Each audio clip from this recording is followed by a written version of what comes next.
And we are streaming.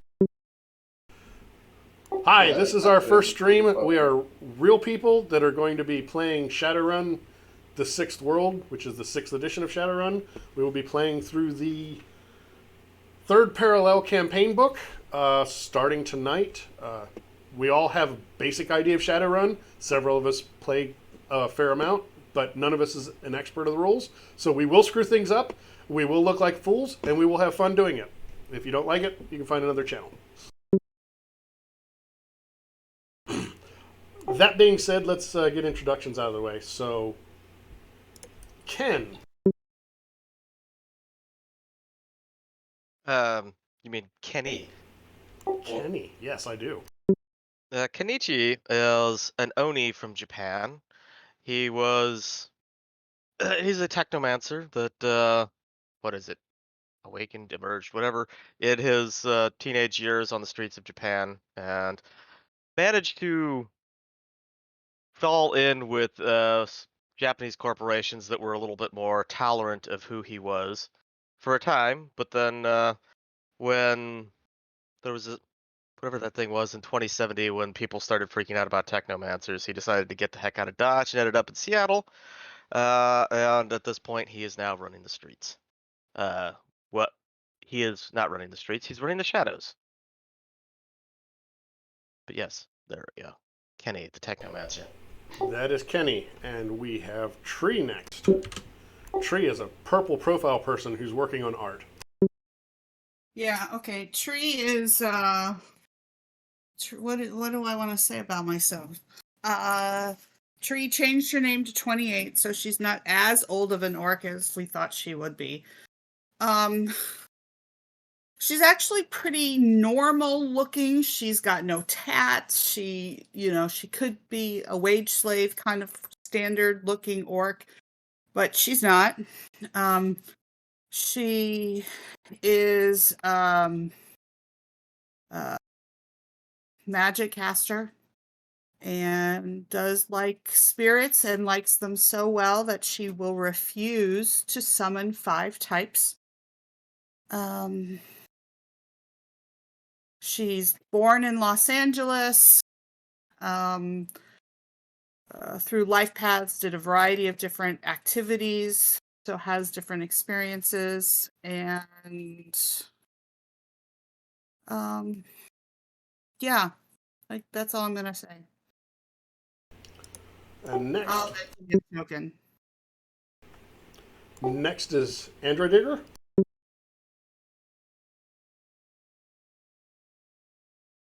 Andrigger is a relatively short, fairly young elf girl.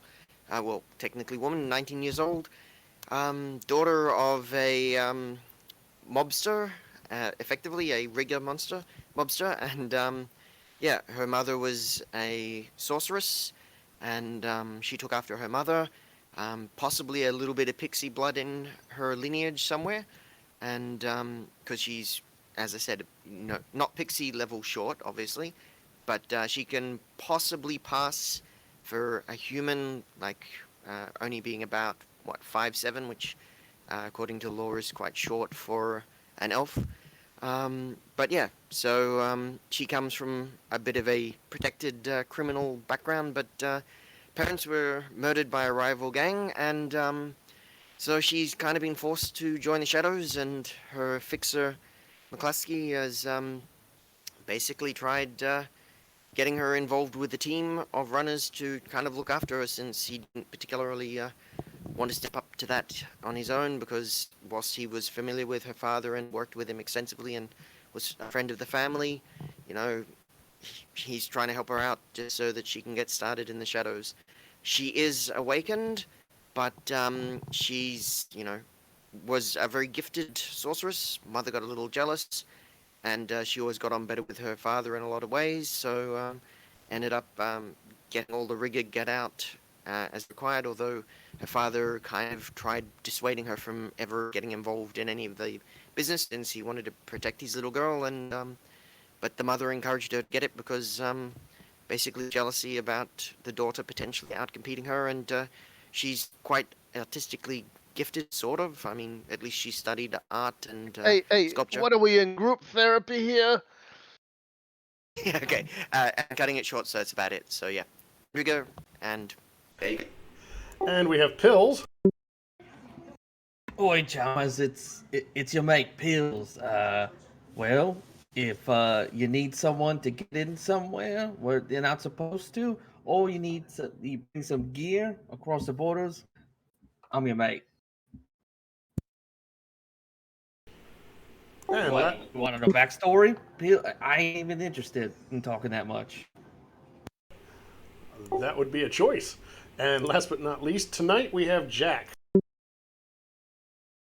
You see in front of you, just a basic 6'2" human, slightly muscled. You guys have run a couple runs with him before, but you know Jack keeps to himself. Uh, you know, I've been around the block. Grew up on the East Coast. Came out here because gambling dried up there. Landed in Seattle. I got some talent with some magic doohickeys, and I can make some alterations, illusions like things to my face, so I can sneak around and be your guy. I go by Jack. Full Shadowrun handle is ShadowJack. Like, yeah, I know there's a ShadowJack in every town, but that's what it is. That's who I am. That's what we do. Too right. Excellent. And we will have another runner joining us in future sessions, which these sessions will be every other Friday at 7 p.m. roughly Eastern Time. So, in our session 0, which is not on video, the runners decided that they knew each other from previous missions together in Seattle, and they have been approached by their favorite fixer, Johnson, etc., and told that if they want some potentially lucrative jobs, they should head over to Denver.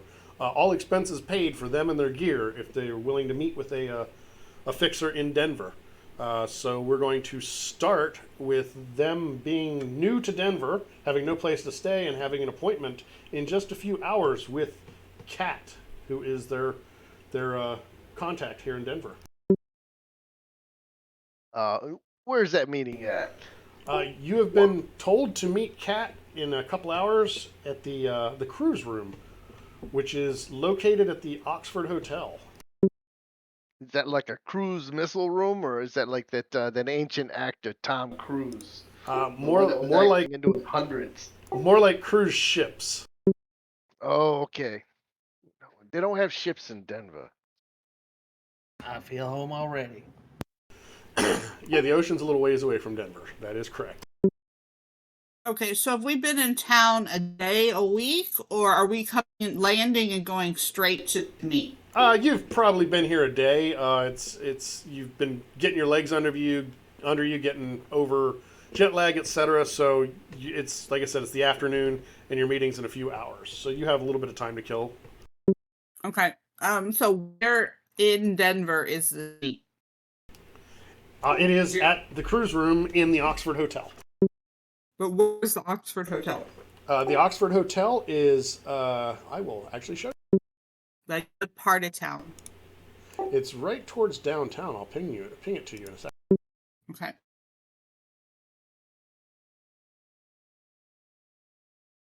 Okay. And I'm gonna start with the knowledge. I don't know where the PCC section is. So that's where I'd be coming from.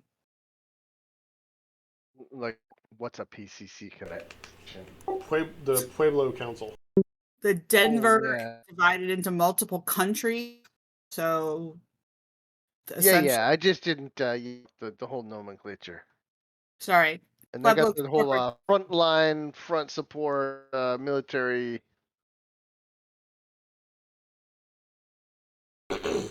Well, you guys all would have come in the same way, probably at the major airport. Don't ask me the name of it because I'm not going to tell you. Okay. Hey, ShadowJack, you fragging slag. When we were out last night, what happened to all the date I had? You got me, man. Don't touch this stuff. Right. I remember the other that other run we did. You Question. don't know me, man. When we were approached for this job, how much intel were we Covered. given, or was it just the contact, location, date? It was contact, location, date, time, and you were told to go to the Oxford Hotel. The cruise room is actually a speakeasy, so you're going to have to get into it, obviously. It's not just walk in because you've got a reservation. Okay. And you are to meet, the name you know is Cat. Cat. C-A-T. Correct. Okay. Well, I will. So, what the area of this location? Is it upper, lower class? Oh, that's downtown. That's a nice area. It's pretty high security rating as well. Okay, well then I'll be wearing my greatcoat and I will get there early.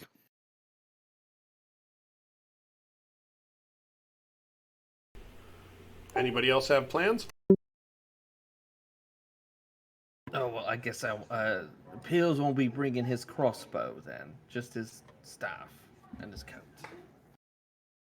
I'll just leave it in the car.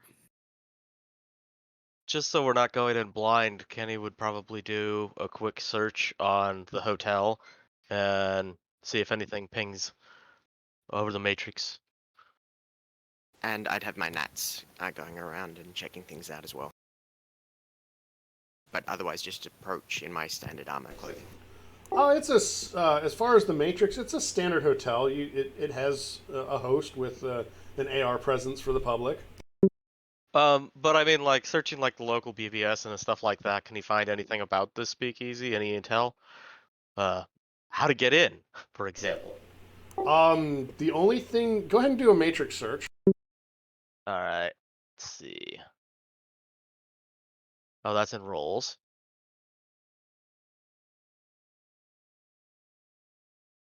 Alright, and let's see. I get a point of edge from running.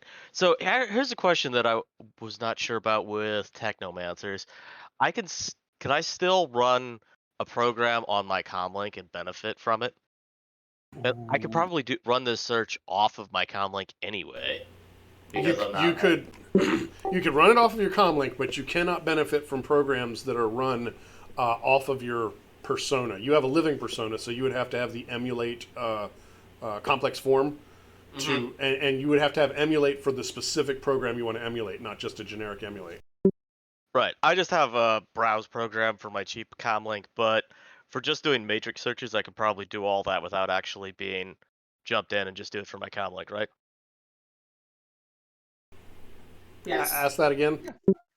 I have browse for my cheap comlink, but so just to do a quick matrix search, I can do that off my comlink, and my stats are no different because I'm running electronics plus logic, correct? Yeah, exactly. And browse gives you the +1 edge. And I just realized browse was. Oh wait, no, because it's not logic; it's electronics and intuition. Okay, yeah. So Intuition. let's see, and then I can spend that edge to do what? Reroll one dice. Yeah, or combine it with other edge to do other things. Okay, I'm not spending any more edge on this. I'm just getting that one. So I'll roll that. And then use that edge if I need to. Something else.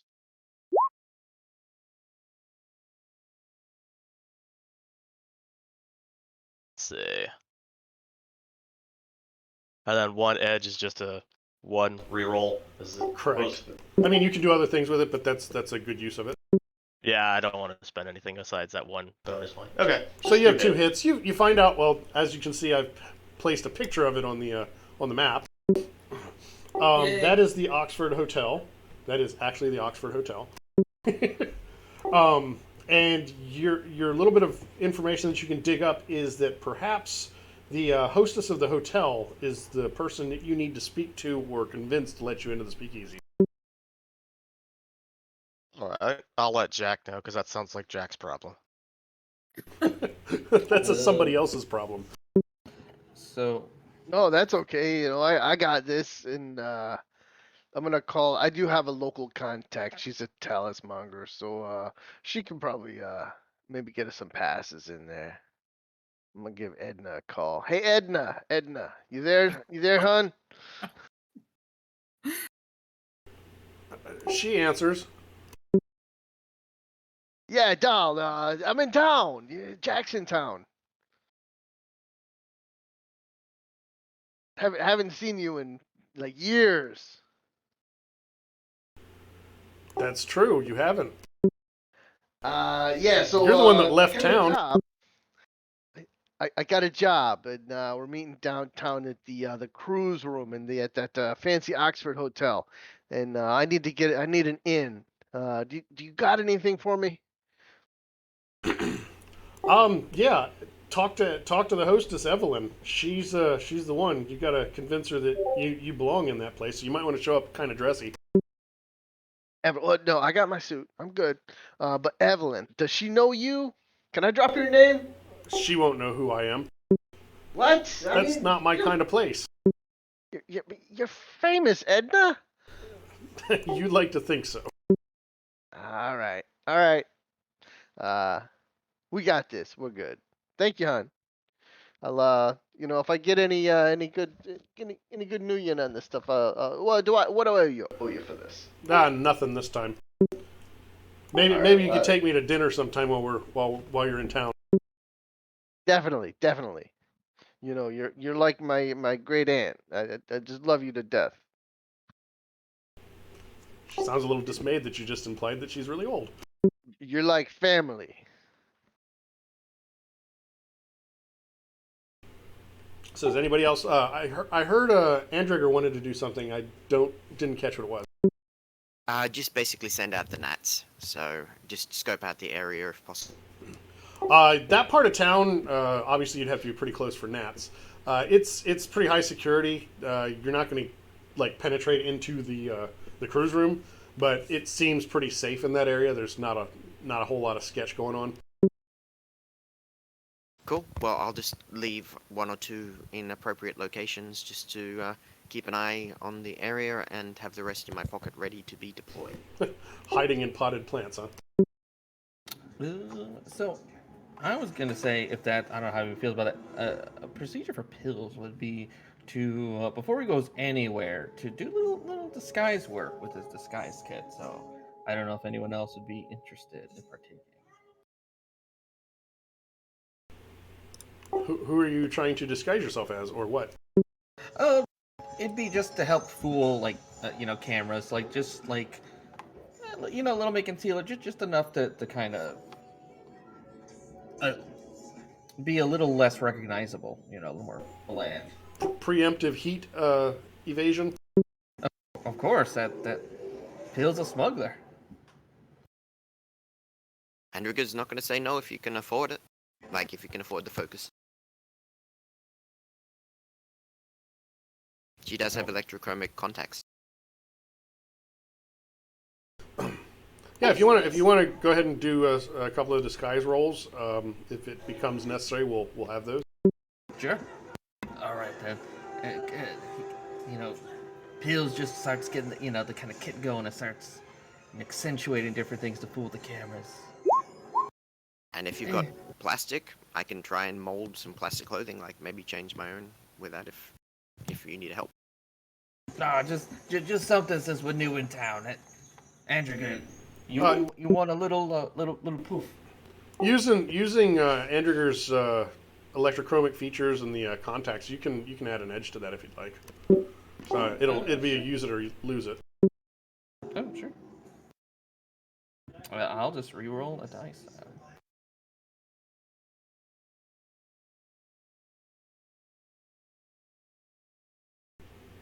Also, Pills, your TV is bleeding through occasionally.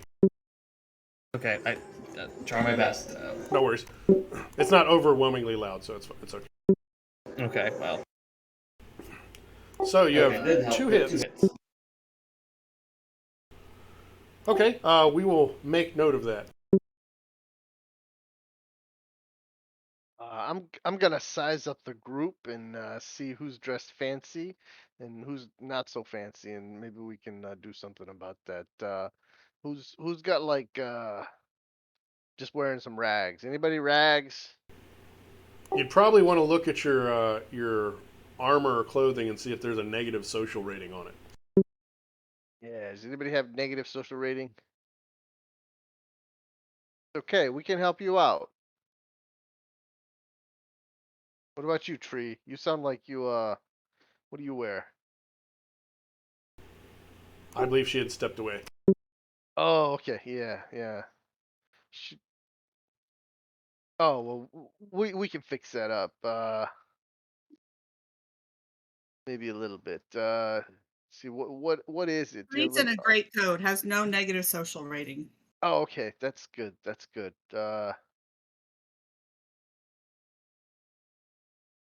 I guess you know what I'll do is I'll make some fancy like shawls for everybody and maybe some off the shoulder just like half capes. So pull out some plastic bags, and I'll just use fashion to see if I can get some nice looking things to drape over some of the people that aren't looking so good.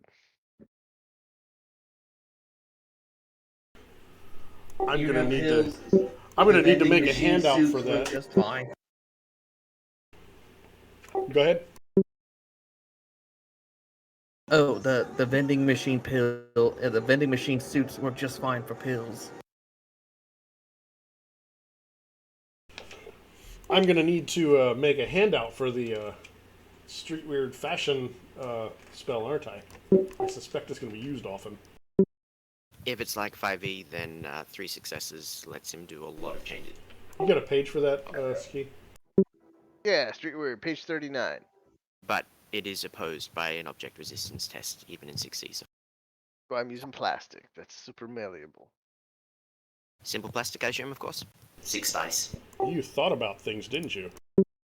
Well, I have shape plastic, so kind of relevant to know object resistance, considering half my spells are about shaping material. So you're 2 against its, or you're 3 against its 3. Would you like to use any edge? No, I'll take my drain, and I should have increased my attributes first. I wasn't thinking very well. So you've made some fantastic trash bag cloaks. All right, so I'm gonna increase attributes. I need to get my drain buff up. Can Andrigger look at the plastic and try and shape it, since I assume that's net 0 successes, right? Yeah, it was net 0. Yeah, it was net 0. Which means I still win, but it's kind of trashy. Well, it's 0 hit and 0 net, which does nothing. Ties, go to the attacker. You're not attacking the plastic. I mean, you're offending it by not accepting it for the plastic that it is, but still. That is a heck of a roll, and that was against 6. Yes, yeah. That would have. So 5 hits. Pretty much you can do whatever you'd like to that plastic within the bounds of the spell. I sculpt a large quantity of plastic into some beautifully sculpted plastic garbs, I guess. Are they like holographic or glittery or sparkly or anything fancy, or just low key? I can't actually change the quality of the plastic, unlike fashion, but I can shape it however I like. Oh, you were just doing shape plastic. Okay, I'm sorry. Yeah, I don't have fashion because she's more into the shaping stuff. She's more artistically, sculpting rather than fashionable per se. So you're basically making it's like the people that wear the trash bag coats, the black poofy coats. You're actually making one of those out of trash bags. Except it's going to be a lot thicker than a trash bag, because I'm amalgamating a whole bunch of them together. Right, a whole roll of them. And shaping. Okay, so you've done some fashion. Yep, should be fairly thick. It'll look fairly good durable, or at least as good a durable material as the base will allow. And I'm assuming you only took 3 of those hits, right, Jack?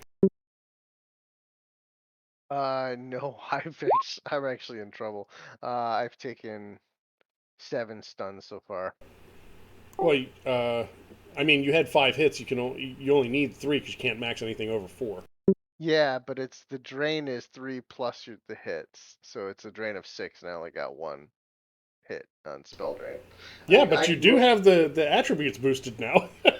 Yeah, I'm gonna use 3 more. Oh, actually, yeah, I should have boosted the attributes before I did the spell drain. So I've got 4 more dice to throw at that. My bad. Let me do that real quick. Which attribute did you boost? Your drain attribute? Charisma, yeah, one of the drain attributes. Oh, that's painful. So I do get a temporary edge for that, so I'm actually just gonna waste my edge pool trying to add more re-rolling. You can't re-roll twice. I haven't re-rolled yet. Oh, that was Shadow. Yeah, I see ShadowJack, D6. That wasn't rolling twice. That was the additional 4 dice I got from increasing my drain pool. Oh, okay, I understand. I didn't. I rolled drain before I increased it, which Right, is yeah. the other way around. So yeah, so I'm gonna I'll use 3 edge to I'll burn my edge pool to see if I can get any more drain down. And apparently, the D6 roller has a floating curly bracket. Hey, so I'm only at 6 done. Oh, is that all? Plenty of room left. Yep, I'm gonna have to take a nap.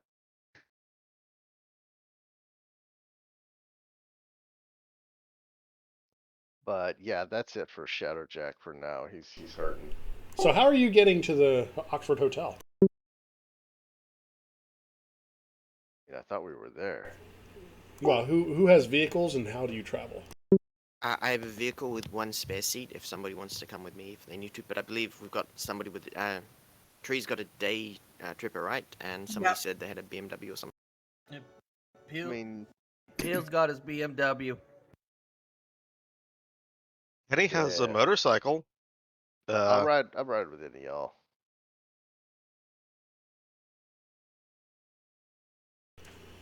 All right, so you get to the... You still got your smells on it. I'm from the back seat. So you get to the Oxford Hotel. ShadowJack is barely hanging on to consciousness. Can we just take a want quick a nap bump? before we go in? I got there early, so I would have, walked up appropriately dressed and with the pleasant demeanor asked if there was a reservation for Cat. A reservation for Cat, huh? That's what I would have asked. And who are you asking? What? Who are you asking? I'm walking in the door, and whoever presents themselves to me as the gatekeeper, a maitre d', a hostess, whatever. Well, there's the front desk, and there is a hostess. This is a hotel, so it's not a. There's no maitre d'. Either way, I would go to the bar area. Okay. You'll be directed to speak to Evelyn. She might be able to help you out. Terrific. Terrific. So wherever Evelyn is, whenever I get to see her, I will do, hi, I'm here to meet a cat, I believe. Is there a reservation for Cat? We don't allow pets in this hotel, and she gives you a wry smile. And I will laugh. That's a good one. Go ahead and give an influence roll. Oh. And I'm the one who's not augment her charisma. That O was all I needed. This is just a meet. I'm not augmenting my charisma.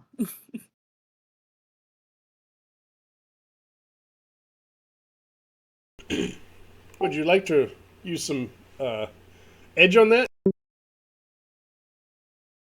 I don't find the interaction edgeworthy. Okay, then. But if there is a need to, excuse me, hand a 50 to, Evelyn explains that there is a cover charge. Absolutely. Of how many of you are there? Well, I got there early, so I don't know who's there with me early. Well, she asks how many of you are there going to be. Oh, let's see. Well, and I will, get that look on my face that says I'm counting in my head that there Are your could be- fingers twitching?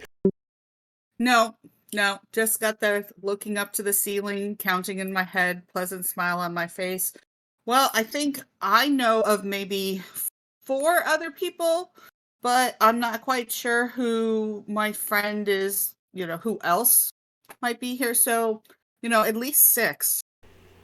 Well, but again, I Cat, was Cat is doing- already inside. The cover would be for you and your companions. So you're saying you have 5. That's going to be 250 new yen. for 5 of us, 250. Yes. Fine.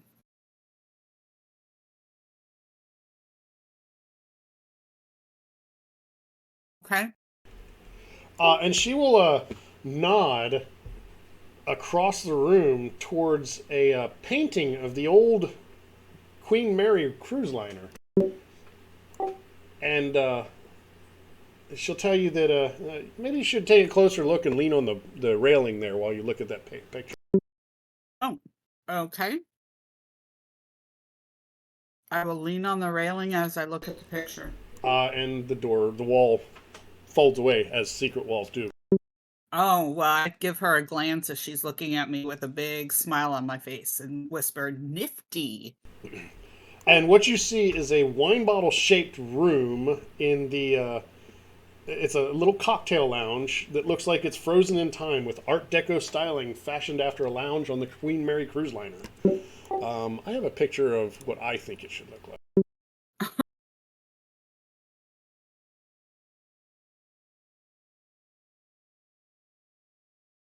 Oh, neat. And if you look back at the doors you pass through, it's actually a one-way mirror. Not a mirror, obviously, because it looks like a wall and a picture on the front side. Okay. So you're in a small, cozy lounge, and there is a booth and a woman that matches the description you were given is sitting there. Are you going to go alone, or are you going to wait for the other 4 people in your team? Well, as I said, I was going to get there early.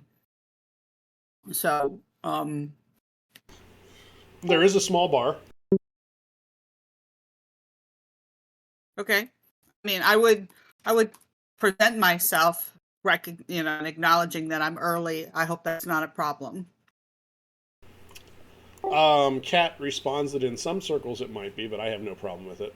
But Thank we should you. wait until the rest of your team are here before we discuss things. I agree. Absolutely. Can I get you a drink? I'm good, thank you. Okay. This is who you see. Okay.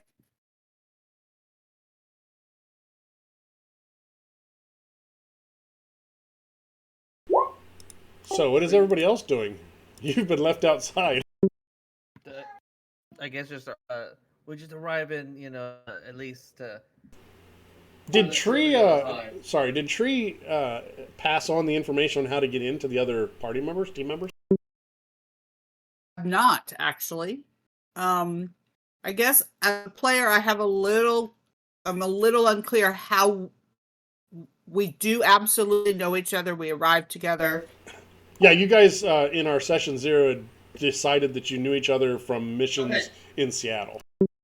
Previously. Okay. So then I would send them a text message. So yeah, one Okay. assumes you have a group chat going. Yeah, I would send them a message saying, "I'm here. Interesting way to get in the door. Evelyn's very nice." That kind of thing. You even say, "I'm." Evelyn. You do see a hostess, and you did get a message from your teammate that how she entered the lounge. So Jack will just go up and make some small talk, give her little compliments, see about getting into the speakeasy. Give me an influence as well.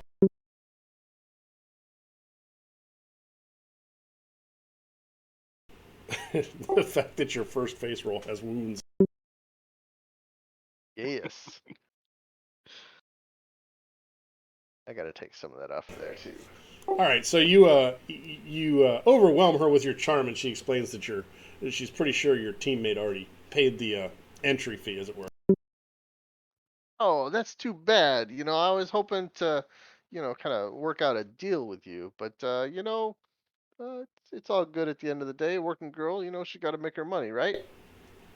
She agrees. All right, so how do we get into this place? You were told to by Tree to touch the bar under the picture of the Queen Mary. So we will head in. So you see the same thing that I described to her. A small cocktail lounge, kind of wine bottle shaped. It's definitely old Art Deco styling, but it's not run down by any means. Do we all arrive, I mean, other than Tree, at roughly the same time, I assume, by the sounds of it? It sounds like it. I would assume that you guys were together. Cool. Andrigger will just nod at the lady and walk on by and head to the Queen Mary's picture with the rest. All right, so you see the room, you see the person that's been described to you, Cat, and you see Tree.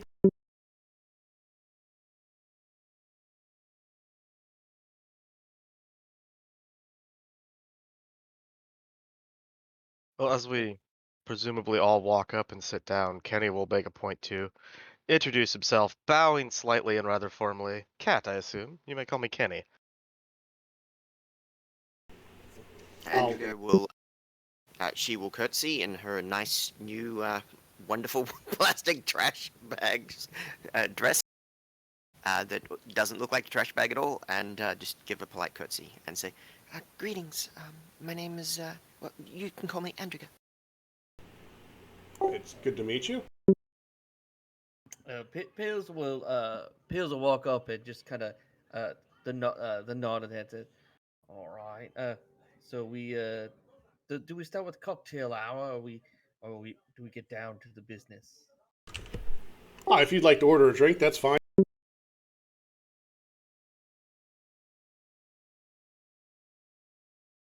And Pills will pour himself a drink.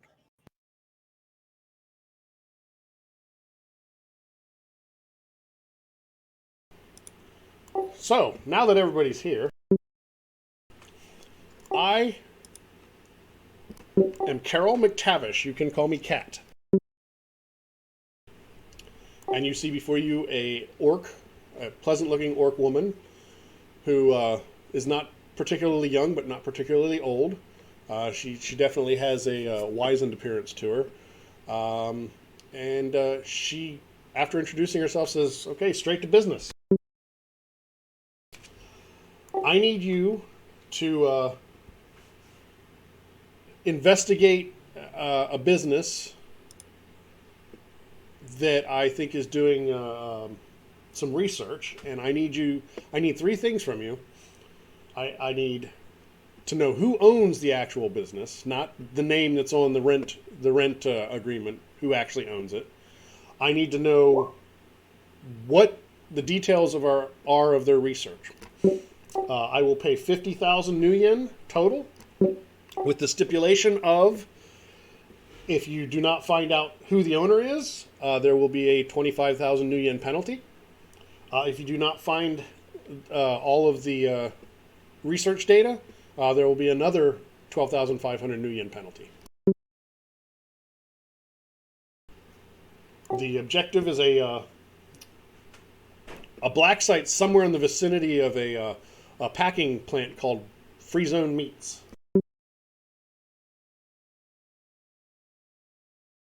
So I'm sorry, did you say you needed three things? Or just the yeah, name and the research?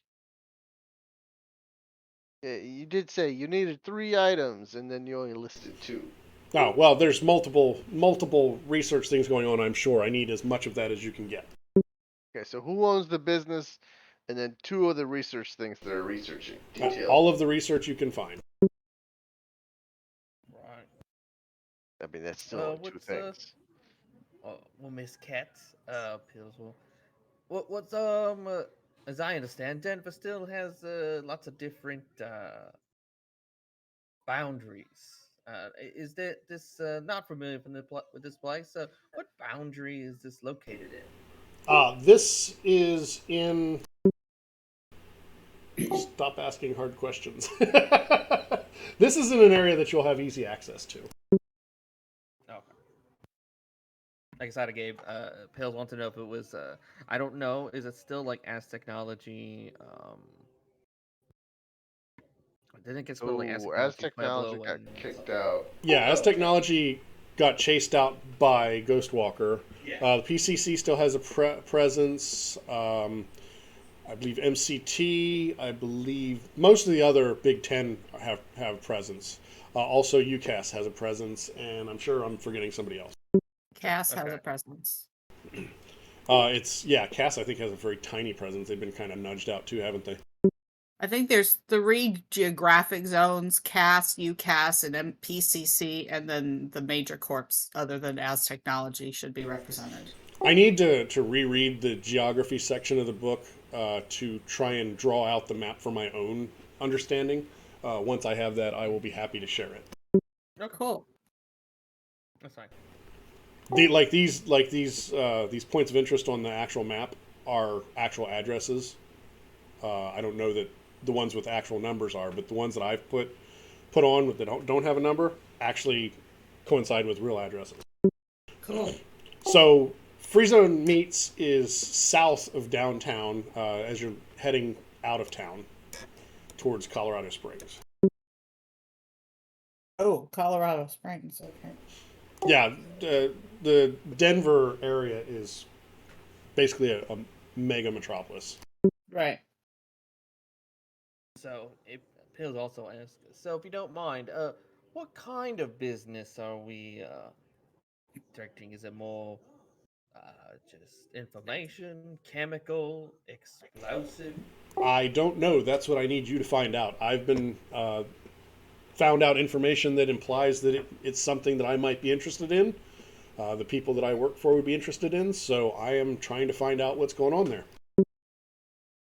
You say you want to know who really owns the business. What's the name on the front that you already know is wrong? Well, I don't know the name on the front because I don't know the exact location, but any subterfuge, any black site is not going to, be rented in the corp's main name. Right, I understand that. I'm just, other than Free Zone, you don't know who owns. Yeah, I just know it's in the general area of Free Zone Meats. That's what my information is. Oh, okay. So, Pills asked Lots of something like- unknowns. So, Certainly worth more money. right, because what you're asking for is you don't exactly know what it is, but you know it's worth something.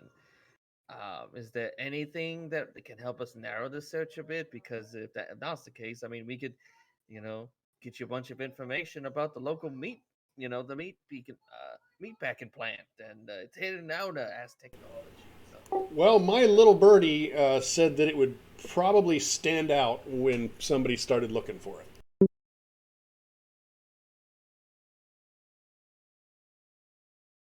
So a black zone site that stands out. Noted. When Why being that? looked for. Do what? When it's being looked for.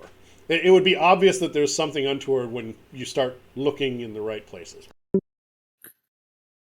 And did your birdie mean looking in the physical world, in the Matrix, or just looking in general? They didn't specify. I had very, very little contact. It was basically a anonymous tip.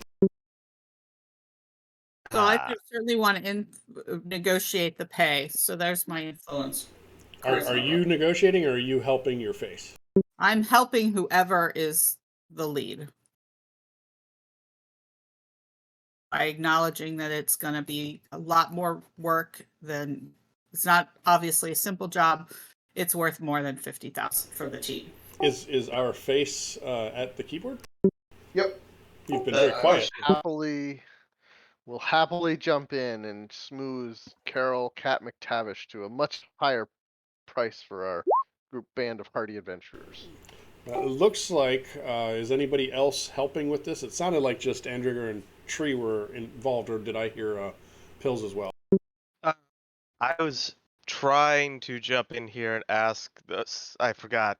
Multiple people can help, and it just adds the dice pool. Yeah, and it can't go over the leader's skill level. Gotcha. So yeah, Kenny has worked in the corporate world and has messed around with the business and whatnot, and agrees politely that working off of an anonymous tip can be very dangerous because this could potentially just be a trap to lure people in. So there should be some hazard pay to go with that.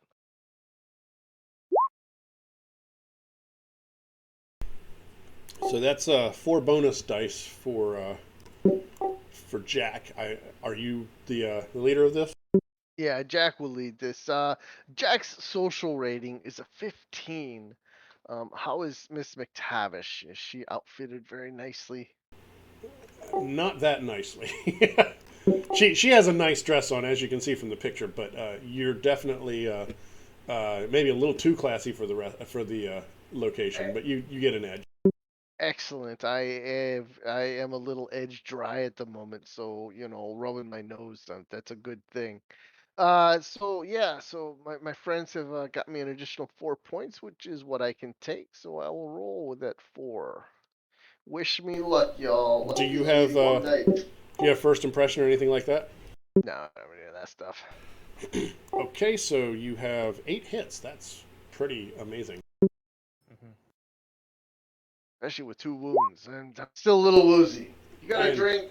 And apparently you have dazzled her because she had hardly any arguments against what you were asking for. So you know what though, this is a charisma roll. I have attribute mastery charisma.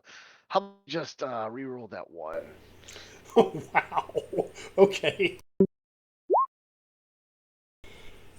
I feel like there should be a penalty for just being mean. I'm just using the skills God let me be born with, So yes, you've completely blown her away. So after your very compelling arguments and strong cologne or perfume, whichever you choose to wear, she agrees to an additional 10,000 new yen. That's excellent. Did I get her number? You didn't ask for it. Well, I would like that as, the cherry on top. Well, you'll have her contact for when you're finished with the mission. You're pretty sure that's not her personal line. Assuming, though, she's given us a contact caller when we have the info. Exactly. And can he get her personal line with that many nets here? He didn't state that he was trying to do that beforehand. We'll see how this mission works out. You may be a complete dud, just a really fancy dud. So in 2080, the name chat is replaced by Jack, huh? Say again? In the 2080s, the name chat is replaced by Jack. Apparently, at least in Denver. Right? Whoa, hold on now. So, do you have any further questions for me? Alright, Pills, what's the timeline we're talking here? The timeline is pretty loose. Obviously, don't take weeks or months, but you can have a few days. I just need the information. I feel like things are happening in the shadows, and my employers need to know what they are. And this is our first step. If you're successful, you will get the pay, and I will also supply you with a safe house for your stay if you decide to stay in Denver and continue working.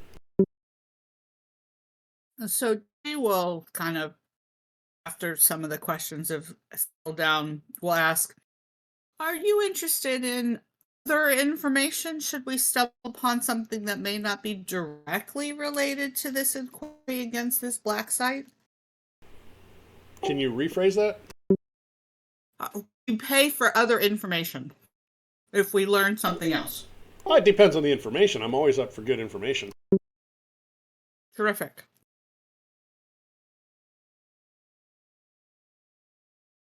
Well, assuming you haven't left anything out, I look around and say, I think we might be done here. I have a question as the GM for Andrigger. Why do you have a 6 mod on perception?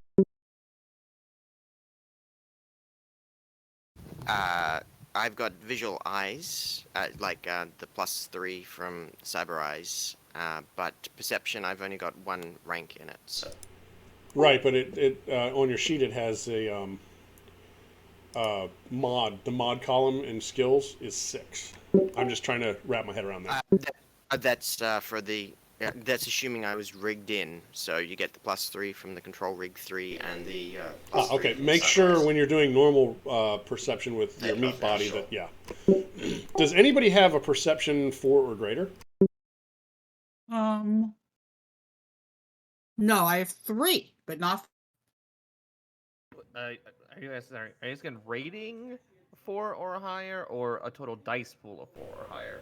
Total dice pool is fine. Oh, dice. Well, yeah, my dice pool. 6. Yeah. Okay, let me get a perception from everybody. If you have visual as a specialization, or you get edge for that, then go ahead and add that. Is it a visual perception check or? It is visual, yes. No, we got to turn on mods then. Visual for mods. So if you have a dice pool of 2, should you bother rolling? I mean, you can. That could be 2 hits. You Okay. should always roll. You just risk glitching. And critical glitching. Like that? That's not glitch. On 2 dice, you need 2 failures at 1. Gotcha, yeah. More than half to glitch. Was anybody else going to try to perceive? Oh, I see your rolls above. Sorry, I had not caught those. So 2, 2, 2, and 3. Excellent. So all of you except Kenichi notice a woman at another table has been paying a little extra attention to you. Oh, I forgot to ask. I assume there was no MAD scanner, right? So I could bring in the gnats without any issue? Yeah, well, you didn't see a mad scanner, so.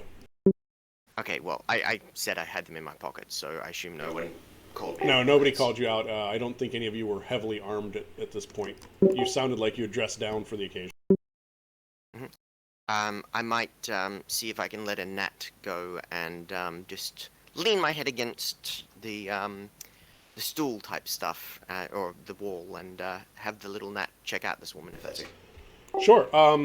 Everybody can see she's like 2 booths over. She's a very plain-looking woman, plain brown hair, brown eyes, girl next door looks, could easily pass for any average bypasser. It just, you notice that she seems to be paying extra attention, like furtive glances, maybe tilting her head towards you as if to hear better. I got 3 on a sensing test. Kat is excusing herself and going to leave unless anybody needs her to stick around. We'll be in touch. Thank you. What are you sensing? The nosy person? The individual who seems to be furtively looking at us and paying attention. Hey, and I happen to have a handout for that. You got 3? So she has no implants. She does not appear to be awakened. Seems in generally good health. And if curiosity is an emotion, that's what you get.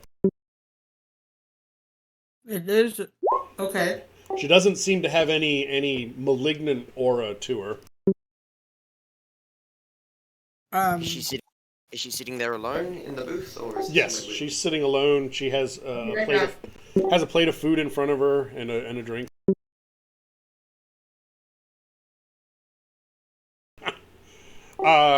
She when Pills winks at her, she blushes a little bit and looks away. Do you want me to make a piloting test to get the gnat there, or is it okay to? No, I think that's gonna be a pretty standard maneuver. It's not gonna be something you've never done before. Something I Would would do you quite regularly, mind- I bet. I would share with the team in a text that the woman appears to not be awakened yet. Is very curious about us. Does she have a handbag or somewhere the gnat can hide?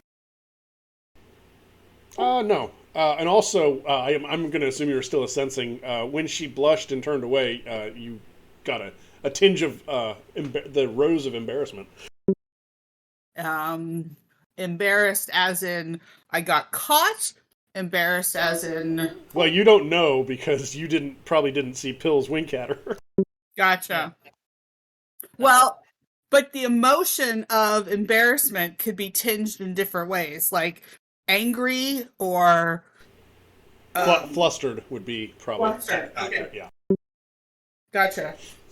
With only a 3, I wouldn't give you more resolution on it than that, like knowing exactly the context. Well, one gives me emotions, period. Right, but I mean, you can tell somebody's flustered, but not why they're flustered. I feel like if you had a really high sensing roll, you might have an idea. No, I agree. It's just there's still there's the threshold of, is it like a sexual embarrassment? Is it something they did wrong and they're angry, embarrassed? No, she's not angry. It's just flustered. It's like, oh, I got caught. Gotcha. Works for me. Is she wearing a dress or something that the gnat can hide within the folds of? I mean, like a collar or something if you really needed it to. Yeah. But she's wearing street clothes, nothing trashy, just normal average street clothes. I mean, if you had to guess, you'd guess that she intentionally is dressing to blend in. Cool. Well, I'll have the gnat try and hide in her clothing and just listen.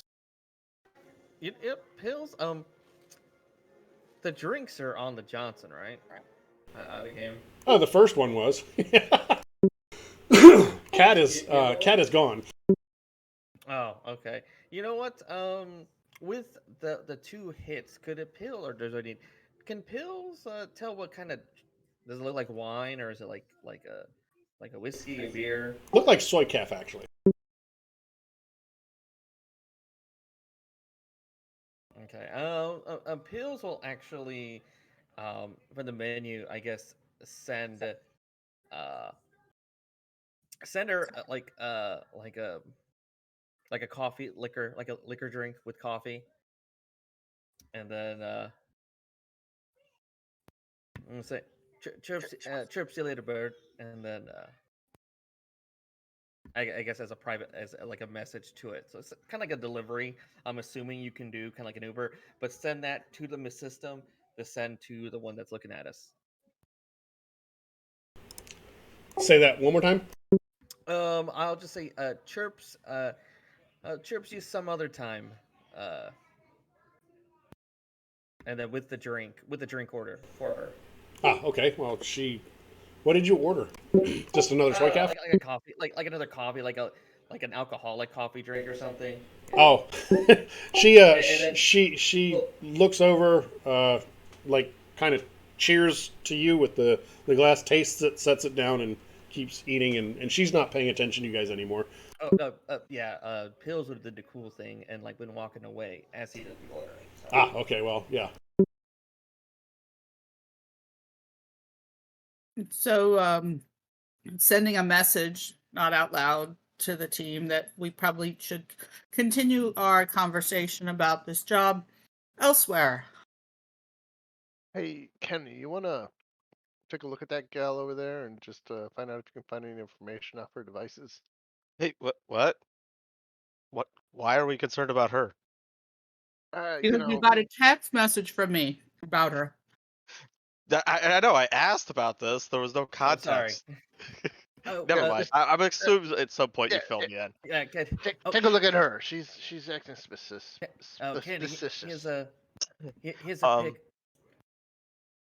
Okay, can he like pick up her comlink in the room or any other that she's You can like? give me a matrix perception, which you'll probably blow away because, I mean, comlink. Wait a minute. Training level.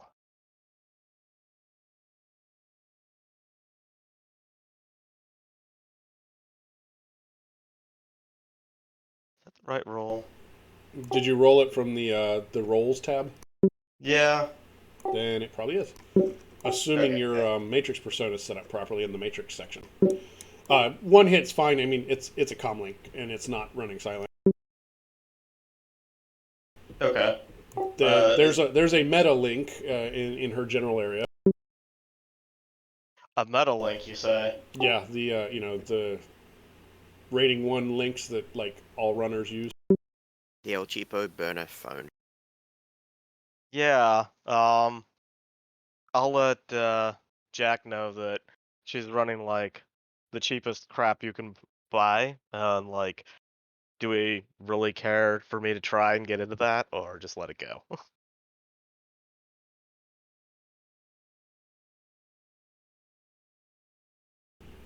Now, sub-vocally to the group. I mean, what do you guys think?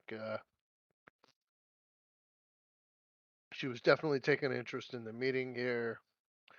She got a little flushed when Pills, made eye contact.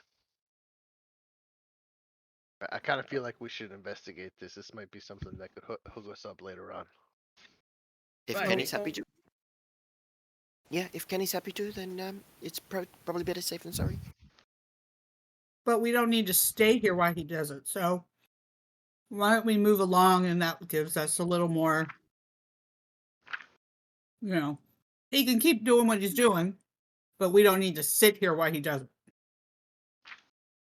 Right? So, You weren't kidding. I got such a headache. I gotta sit down. well, I will say that Kenny's gonna have to be sitting down whenever he does something. I was mistaken earlier. There is actually a steakhouse, and that was the hostess you were speaking to. Was Elson's Steakhouse hostess? Oh. That's the actual restaurant for the bar or the hotel. Okay. And you can order from that menu in this speakeasy.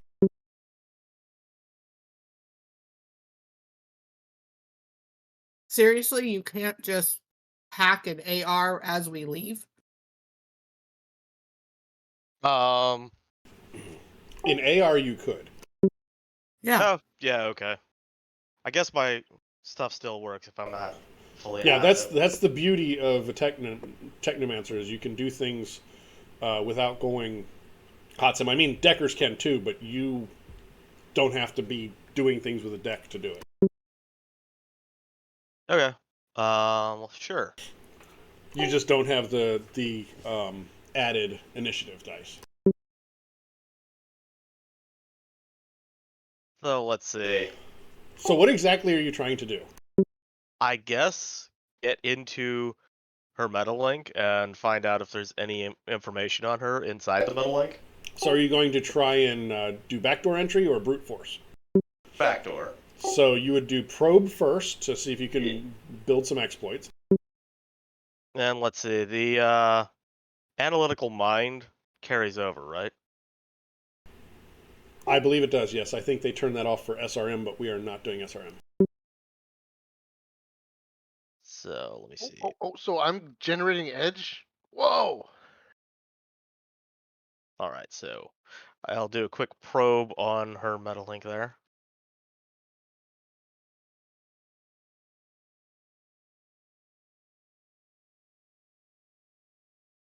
And then the probe adds bonus dice to the backdoor entry. Correct. And you got 6 net hits. Because it's a meta link. Actually, meta link has 0 firewall, but it's firewall and willpower, so yeah.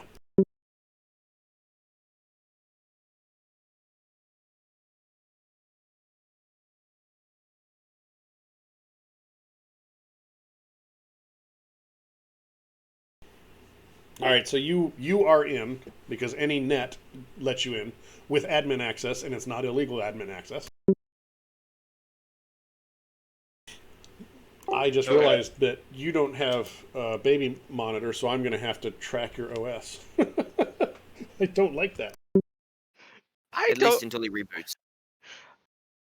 I'm not going to emulate a program for that. So are you guys, what are the rest of you doing? I'm assuming you're traveling as a group? Yeah. What is your purpose while he's taking his 2 minutes to hack? Tree really is interested in getting us out of here. Seriously. I It's mean, the longer we're here, the more attention we're gonna have. Kenny would at least go out to his bike, but he doesn't want to go so far that he might get noise on this. Yeah, you can. I mean, noise starts at like 100 meters, or a little bit of material. Outside, you'd be fine. Yeah. If you guys meet at one of your vehicles, go to the restaurant, whatever you'd like to do. I mean, I do kind of like this place. It's a nice joint. Maybe we could stick around a while and call some contacts, do some digging. Out of game. So it's a steakhouse and like a speakeasy. The speakeasy is like leaning into the whole speakeasy theme of being a hidden bar. The steakhouse is just, hey, this is the steakhouse for this hotel. Okay, so and then we were in the speakeasy section for the meet and greet. Correct. And basically, when you went to the wall, if you'd taken, let's say, a left, you'd have turned into Elson's restaurant. Oh well, just Elson's Steakhouse, sorry.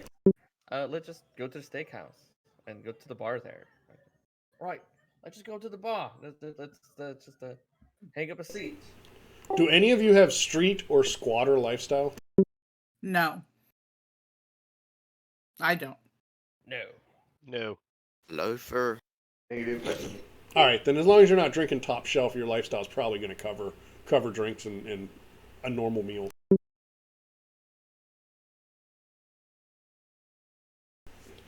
You can't eat out like this all the time, but on lower better, you can eat out occasionally. Mm-hmm. And no, the steaks are not real, but they taste real, as far as you know. Of course. Soy steak.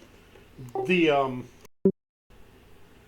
menu does have real beef trademark on the menu, but it's very expensive. Oh yeah. Real beef is the brand name of allegedly actual beef. Yeah, it's like I'll here stick with the mushroom. Yeah, here in Australia, McDonald's set up a corporation, got 100% all beef patty, and so they were selling that, even though their patties are not that. Because that's the company name, so for Yep. they put the TM at the end of 100% all beef patty, TM. And assume the consumers are dumb? They're usually right. Exactly. All right, so y'all are going to get a table, have a meal while he's messing with the meddling? Mm-hmm. Apparently. Is somebody like guiding Kenny? Well, I was in AR, right? Yeah, I imagine you're in AR, but I imagine you'd probably be somewhat distracted. Like, someone might be, linking arms or something to make sure you don't run into walls. Andrigger is happy to do that. An agility test to run into people. Yeah. Seriously. -2. If you wanted it. Nah, I mean, in this case, I'm not going to, but that's a good plan. Andrigger will link arms with him. She's familiar with what it's like in AR and guide him along, trying to look as innocuous as possible, just like, friendly, I mean, linking up. I imagine in a normal situation where you're doing something as simple as hacking a Metalink, it's probably not that distracting, but if it got hot and heavy, then you might be more focused on AR than meat space. Then again, if it got hot and heavy, you'd probably drop into VR anyway. Exactly. If we're rolling initiative, I'm going to want to sit down and drop into VR. So, what are you going to do to this this poor Metalink? I'm looking for any type of identifying factors for who the heck this chick is. Give me a hash check. Sure. And for anybody that might still be watching, I make things up because I don't know what the right check is. It's usually obvious, but we just roll with it. That's actually perfect. Well, a hash check normally you have, oh, I need to find, it's like a searching for a Right. part of something. It's a little more complicated than that, but yeah. But he's going, oh, I need to find the Rolodex. And you Yeah. have found the Rolodex, and there does not appear to be any legitimate numbers in it. It's all just spam accounts that have contacted her. Okay. So it's clearly a burner that she's planning to throw away and has nothing to link her to it. Most likely, yes. All right. And that was the only electronics that I picked up from her when I was. Yeah, she looking over didn't have any augmentations or anything else that was active that you were aware of. But I would have shared with you that she's unaugmented, at least at a standard level. And you'd have tried paying attention to her astral signature, would you then, Kelly? Yeah, she has sensed her. I Yeah. sensed her. So All right, and then another thing from a Technomancer standpoint, her icon is linked just to that comm link for the time being, correct? Correct. Okay, so as soon as she walks outside and throws it in the dumpster, that icon is no longer useful. Yeah, if she did that, if she didn't carry it with her. All right, well, Kenny has no other data to operate on other than that she's probably going to throw this phone away at some very near future date whenever she's done with whatever shady business she's doing. So he's just going to let it go and let Jack know what he dug up. Why don't two of you guys can figure out who, give me a memory test. Actually, no, judge intentions. I want judge intentions. from who? Whoever, two people that you guys decide amongst yourselves.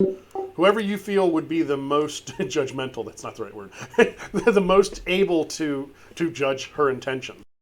And now that you're sitting down at dinner and probably discussing this whole situation. I got got a headache. I can't be involved in this. She could pills will drink. just, right. She could just be help for the cat, for our cat benefactor. I don't know. Maybe she thought pills was cute. You know. Well, it's true. I am. Andrigger will try and just quickly do a surreptitious temporary viewing of her astral signature as well. So Well, We're already gone from her. We're somewhere else now. Well, you're next door. I can do it at the door. So Well, you would have to go in because, of course, the speakeasy door closes after somebody's through it. alright, I'll go back and look like I was forgetting something and then realized it. So I'm just at the door, but just because I know where she is, I've still got the Nato nurse. Okay, and you're just trying to assense? They always forget the purse. And you're just trying to assense? Yeah, just basically getting a look at the signature so I can recognize it later. Ah, yeah, so you'll need to assense.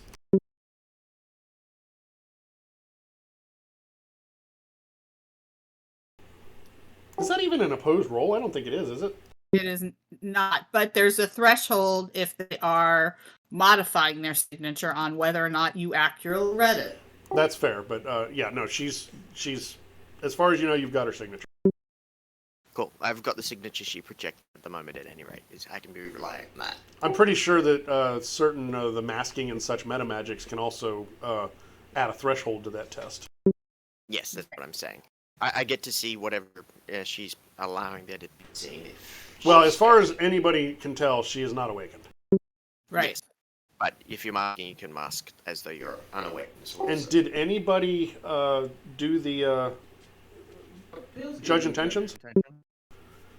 Pills? I'm not rolling judge intentions. I was going to let other people roll it. Pills is the one that caused the fluster in the first place. And I know you said your back was turned, but you did catch that she didn't seem bothered that you guys noticed her. It was more the wink that caught her off guard. Too high. Well, I'm giving her a thoroughly judging look. And at this point, she looks completely Well, judge intentions. Yeah, she looks completely at ease and not really paying attention to anything. She looks down at her meta link occasionally, like checking her comm link for whatever. If you're still in the meta link, Kenny, then you would notice that she's looking at me feeds. Just seems to be caught in the rabbit hole.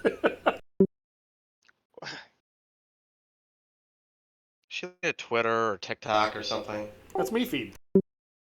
Oh, okay. All of those bad things combined. Yeah, exactly, and made worse, and more addictive. So we can probably ascertain that she didn't actually seem to be that interested in us, per se, but she might be around. She seemed to lose interest in you when Kat left.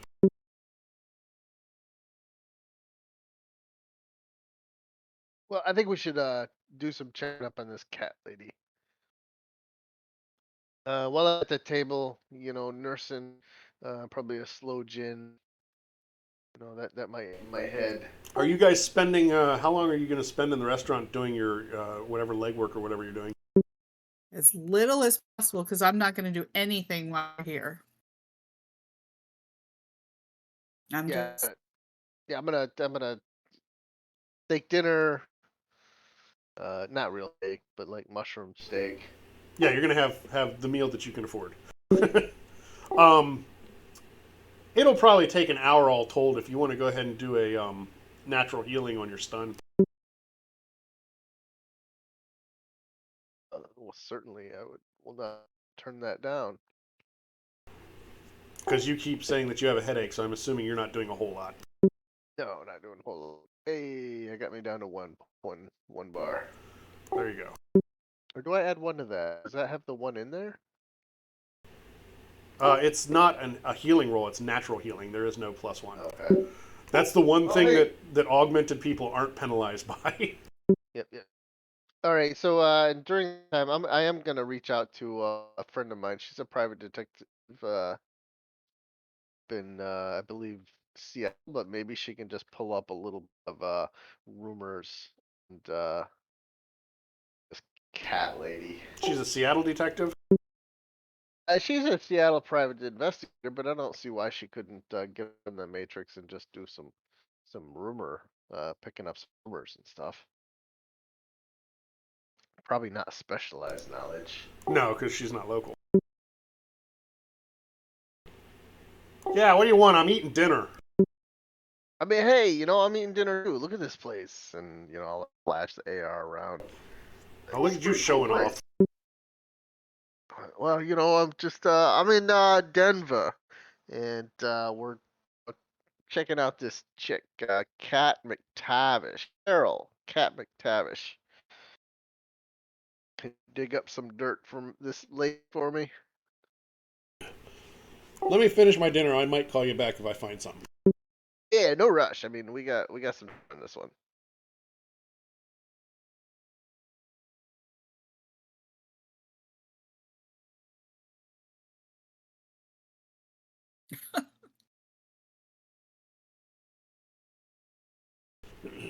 That wasn't too degrading, was it?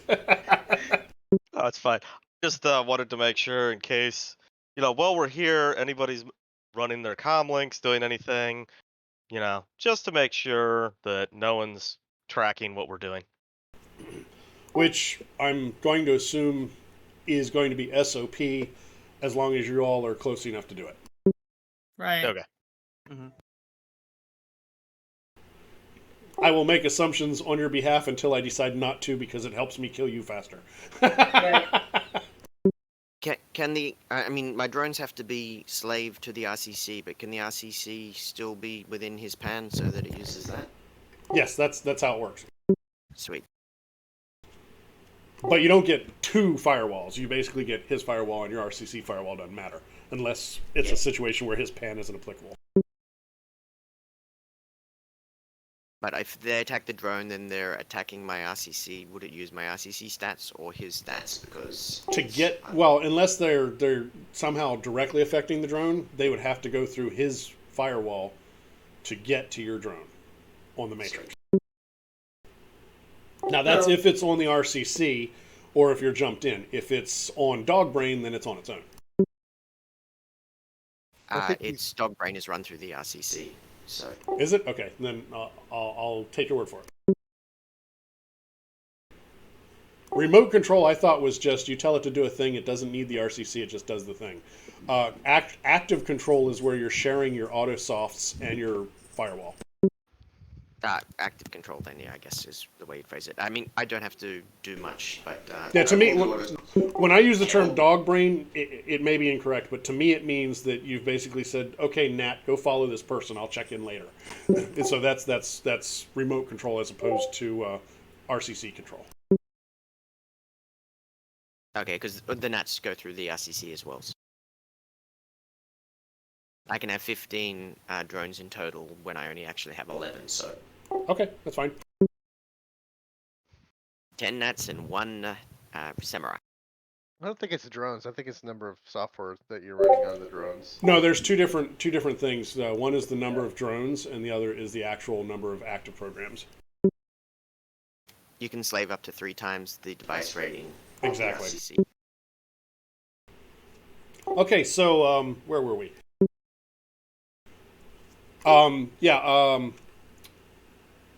Peaks is going to call you back if she finds anything. She said, don't hold your breath, but if I find something, I'll let you know.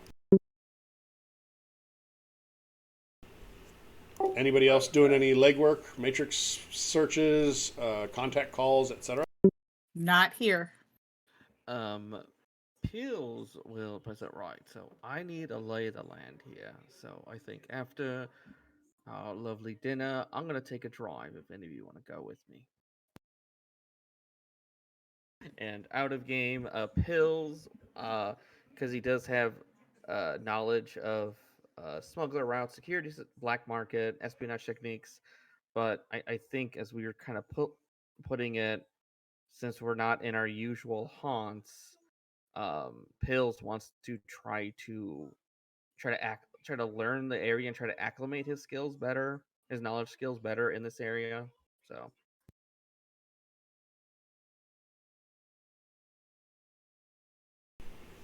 So you guys are, once you're finished with dinner, you're going to wander off and just kind of drive around, get a feel for things? Well, Pills wants to. I don't know if anyone else wants to do that. Wants to join Pills. Okay, so here's the thing in character. Trees, like, are we gonna go somewhere where we can actually talk and discuss how we're gonna figure out what to do, or are we just doing stuff all by ourselves? Because I've been uncomfortable I don't want to do legwork where we're at. I've not started any legwork.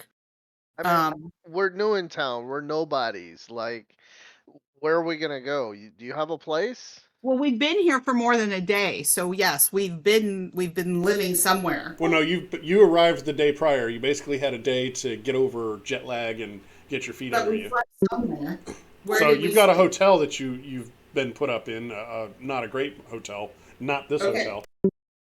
Well, then I would want to find. Then my first thing would actually be to find some place to dump my gear for a few days. Well, the hotel that you were put up in would be okay for that. You've got until the end of this mission paid for in a hotel by Cat. Okay. Now, if you don't trust her, then yeah, definitely finding another hotel would be an option. Well, okay. So then the question is still, what kind of questions are we going to ask, and who's going to do what to find the answers? And then we have a potential location to check out. When are we going to go physically check it out? Okay.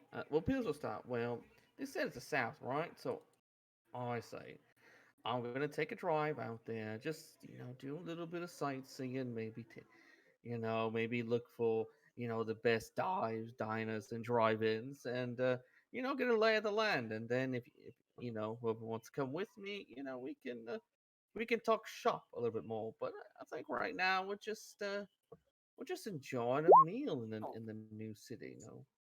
No big rush right now.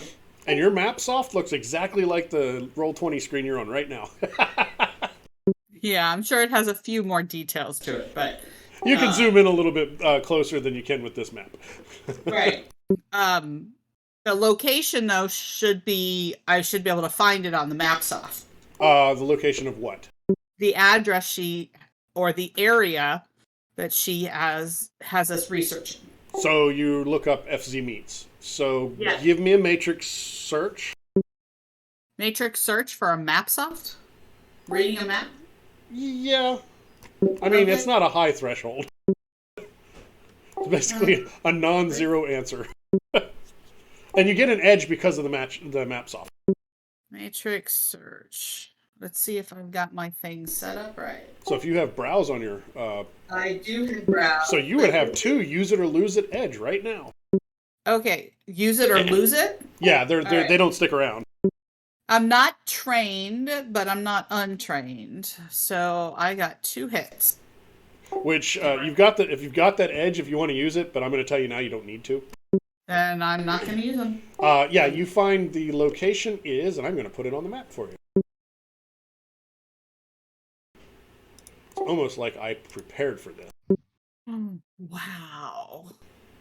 That is where FZ meets is, which was the only thing she told you. She said it's in that general vicinity. Okay. I will give you an address. It is.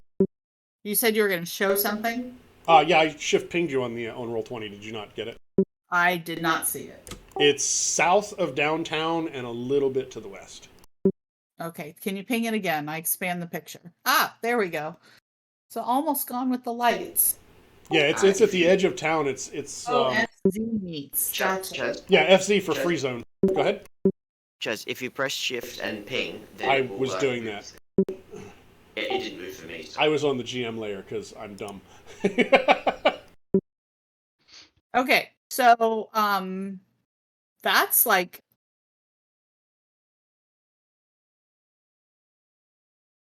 seriously, how far from downtown is that miles wise? Do we have that information? You do. I do not know that information, but it's not too far. Yeah, the map actually is not in the right scale. I should fix that. That would be a really good addition to this map. It will only take us 3 seconds to get there. It's only 5 meters away. You walked out the door and hey, there it is.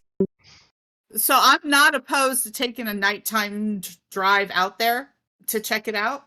And then just to see what kind of the land is. But then divvying up the legwork, whatever the questions are, and then tomorrow we can do some more physical reconnaissance.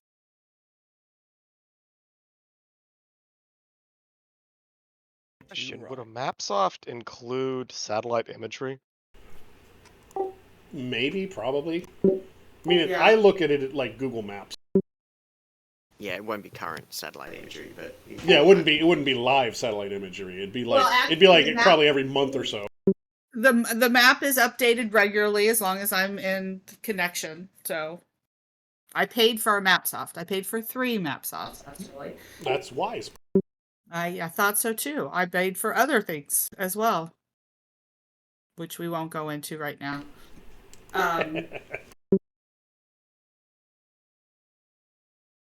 So my suggestion, let's take the drive out there as I forgot a character was saying it. Pills, get the lay of the land briefly tonight. Figure out who is going to do what kind of legwork, and then get back together tomorrow.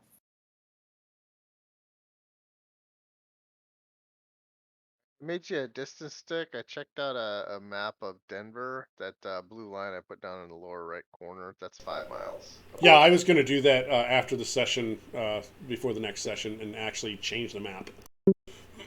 I will figure out the actual pixel ratio, and I'll put it in kilometers just to confuse all of us. Thank you for that. won't confuse me. Extra added. Yeah. Using miles. But you said that blue line is 5 miles? Approximately. The distances on the map were about 5 miles from. It was the line. It was this street from here to this street here.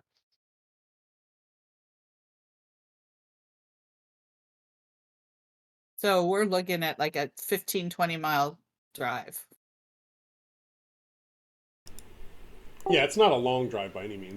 No, but it's probably not the highway. Yeah, which that's is- actually a highway. That main line going south from the Oxford is I have it here.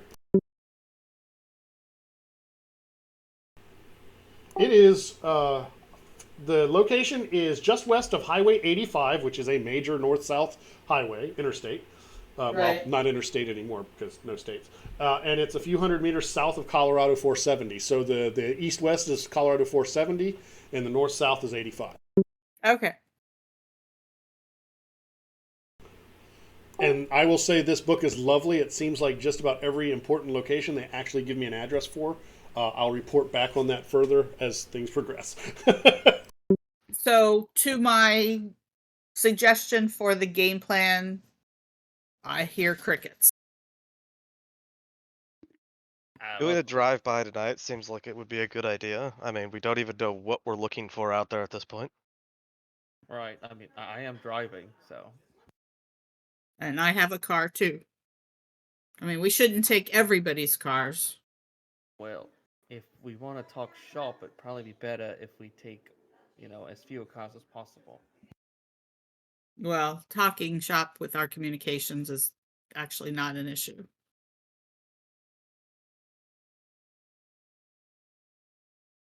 So I've got 3 other seats.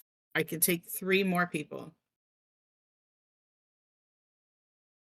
So it sounds like we can get down to just 2 vehicles going out there, so it won't be like a whole convoy and be as suspicious that way.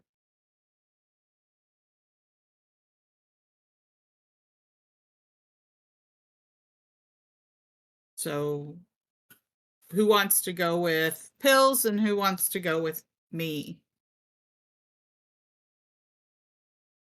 Yeah, I'll go with my buddy Pills.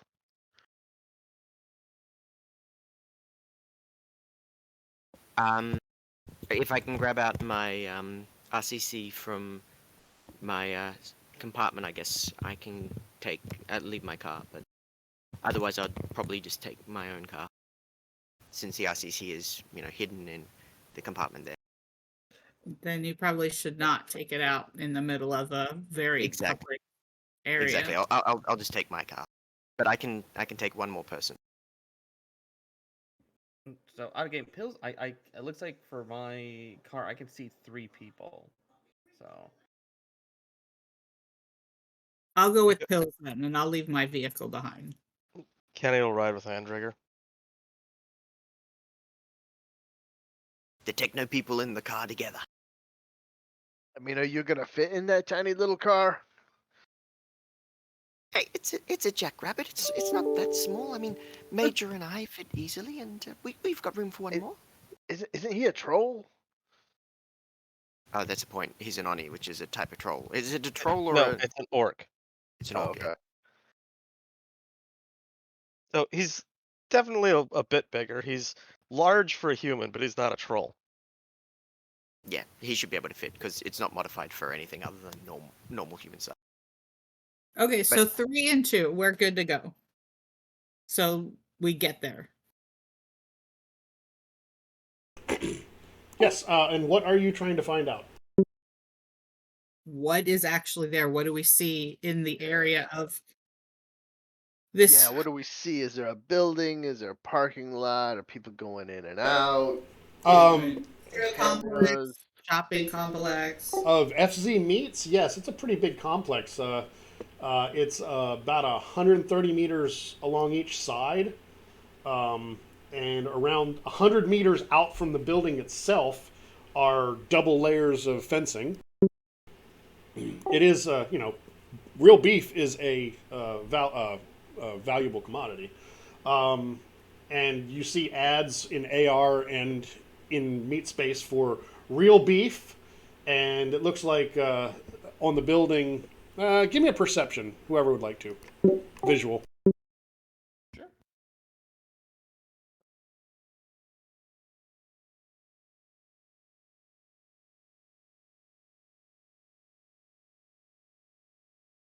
Come on. So Pills and Andrigger, you guys notice it looks like the paint. One of the signs on the side of the building didn't quite cover up that it used to be an advert for Rocky Mountain Steak Company. And Tree, you see something about carrots. Could Pills utilize some of his security systems knowledge skill?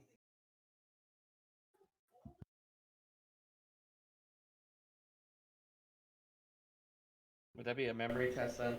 You broke up after security systems knowledge skill. Yeah, could I, while we're driving and looking, could Pills use his knowledge skill of security systems as looking at the place as driving by? What are you trying to ascertain with your security knowledge? Just if it's more tradition, does it seem heavier than like a meatpacking plant? Is this kind of lax for a meatpacking plant? Is it more physical security? Is there more like cameras, or does it look more vague, which looks more empty, which might mean there's more astral security? So give me a memory test plus 2 dice for your specialized knowledge and security. ShadowJack, go ahead and give me your astral perception. Kelly, you asked what surrounds the FZ Meats complex. There are other industrial buildings much smaller than this. This seems to be the dominant structure in the area. Off to the south and to the west appears to be mostly parkland, like a preserve of some sort.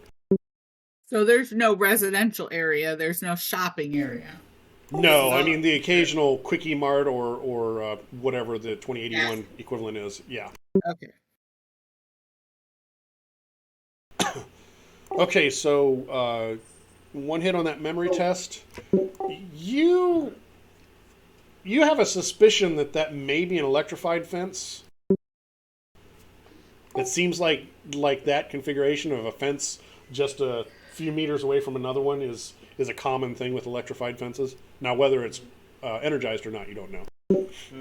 ShadowJack. So let me explain. I wasn't trying to astrally sense anything.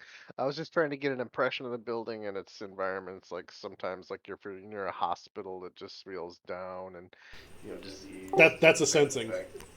I mean, you can look astrally to see, are there living things, that kind of thing. But if you're trying to go beyond that, that's usually a sensing. It just requires lower hit, by my understanding. With a one, did you guys drive right by the building? Yeah, that would have been Pills' plan. Just kind of drive by it, take a slow, speed limit drive over there. Take a wrong turn, go, we're in the wrong, okay.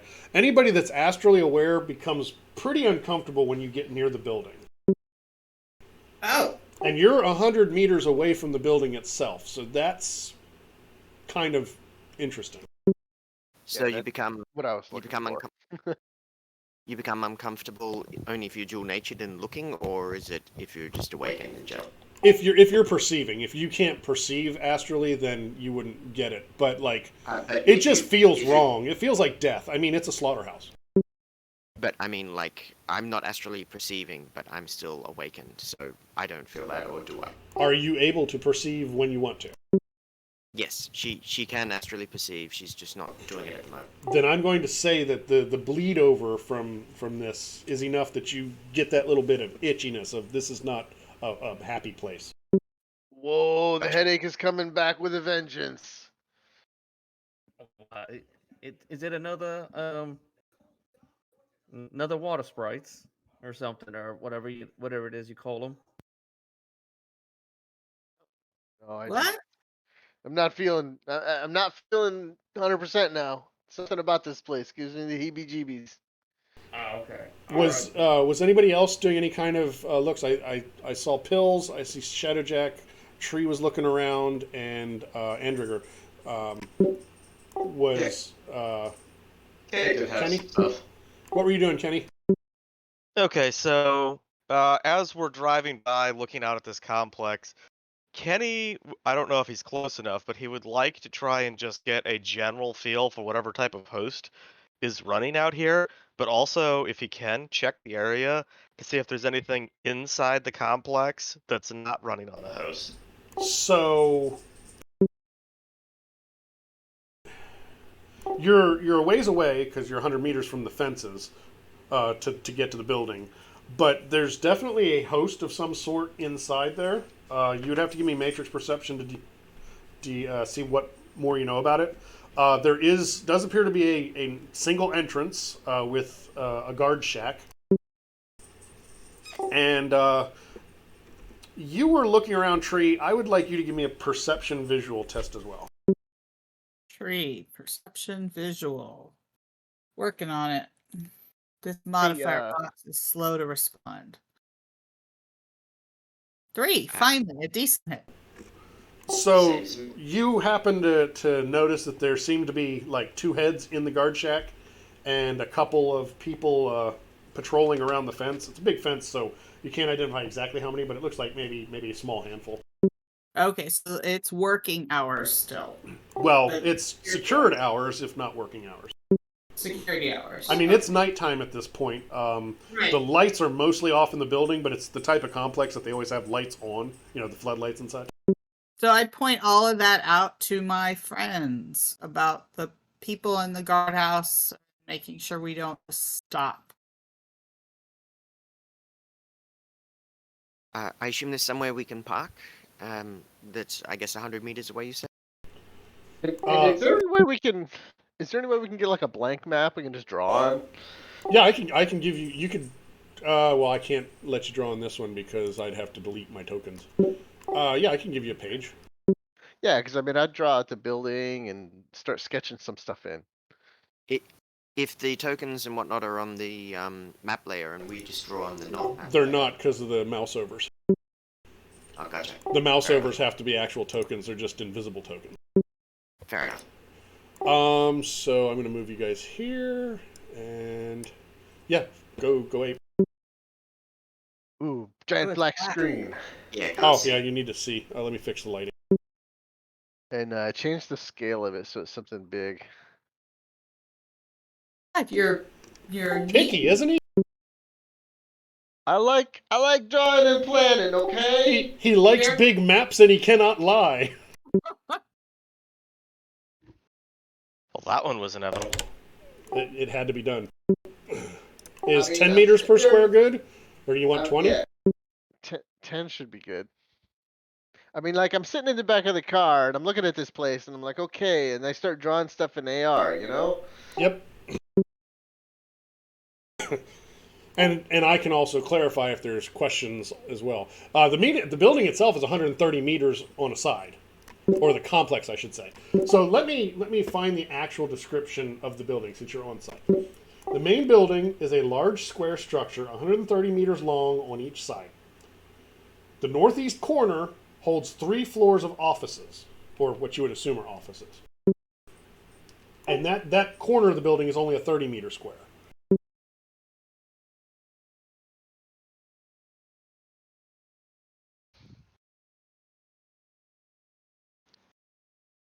So, with the matrix perception of 3, was I able to pick anything out of useful here? You see that the guards have devices. Obviously, they are on a pan of some sort. With a 3, it's not particularly hard to get into that particular pan. There is a public host, but parts of that building you cannot penetrate. Oh, okay. Which corner was the offices in? You got it right. You've got it right. All right, good. So, the parts of the building I can't penetrate, there's currently like active blocking, noise generation, something like that, correct? Yes, there's something creating noise that it makes it harder. You probably could get through, but not with a 3. The main building, the big part that you are guessing because it's single story is probably the actual slaughterhouse stuff. That part, there's not a whole lot of matrix activity there, but there are devices here and there. Any Uh, parking lots or entrances, exits, security posts? Yeah, the security post is. I got to go back to the other map. Andrigger will ask Kenny, so do you think I should send in my gnats, or should I hold off for a bit? let's see. Was I picking up any significant cameras or scanners from that perception? At least on the perimeter. On the perimeter, not so much. It looks like just the guards and their shack. The red arrow pseudo arrow that I just put, that's towards the guard shack. There is parking towards the 3-story structure. There's also park. The gym later? No, I did it on token. It's just at the very south end of the map. Just a few days it's- to get this yeah. done.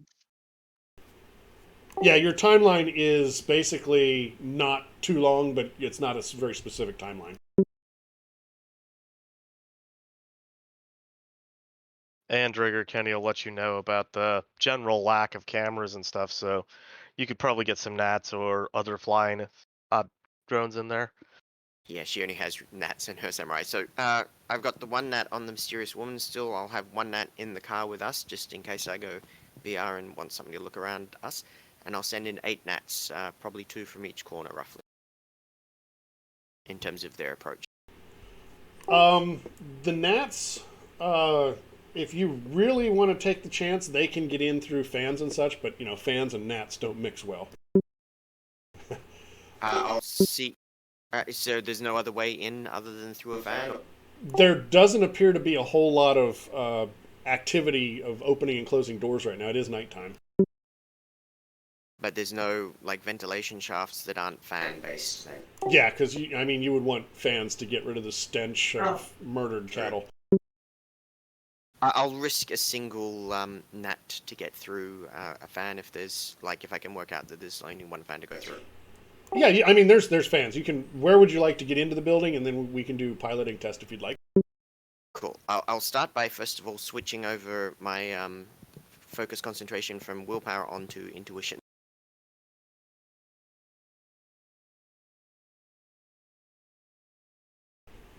So you're dropping your increased attribute? Yeah. I will increase my attribute to intuition instead of willpower, since piloting is intuition, not will. Now you have to recast that, don't you? Correct. I'm about to cast it. Okay, I was just making sure I understood. It sounded like you're just saying, yeah, I'm just going to switch it. I was like, that doesn't seem right. You do get an edge on matrix searches, Tree. Yeah, I used it already on the first roll, and I'm gonna use it on the second.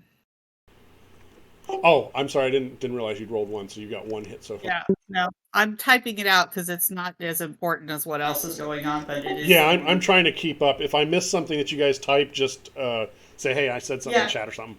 I'll call you on it when I'm all done. Yeah, no worries. Alright, looks like I get a +2 on an intuition, so having done that, then I'll try and pilot it.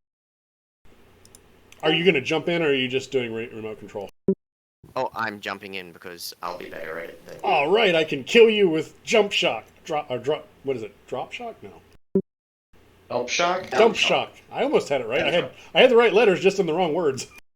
I do have the armor program, so I do have a 7 soak on it. But yeah, I will probably take physical damage. Wait, don't gnats have gnats have a 0 body? They don't get a soak. No, for me, for the jump. Oh, right.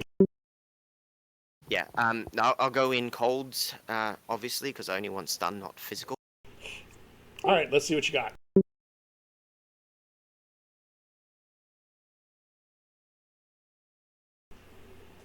You're probably not going to have much more time than the 3 checks, Tree. No, I'm done at 30 minutes. So however long 30 minutes is in the game, I want to know 4 hits on this basic new stuff. Well, you can verify, I'm waiting for the rolls from Andrigger, so you can verify that, yes, indeed, Real Beef at one time was Rocky Mountain Steak Company, and before that it was Front Range Fillets. Apparently they changed their name every once in a while to avoid negative PR. Same company, just changing names? Well, I mean, yeah, they reincorporate, but everything seems the same. You know how shell companies work. Gotcha. Yeah, they rebrand, etc. They've had in the past they've had some bad PR based on maltreatment of the animals.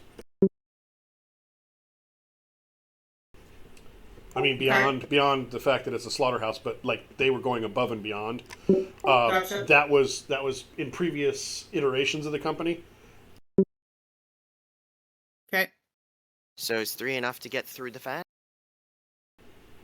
You get pretty close, and just as you're getting ready to go through, the fan slows down, and you just barely make it.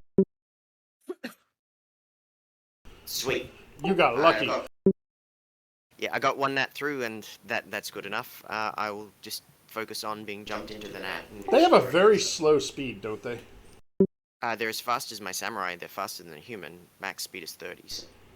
Okay, so you can buzz around pretty quick, and I mean it's a slaughterhouse, so there's going to be insects.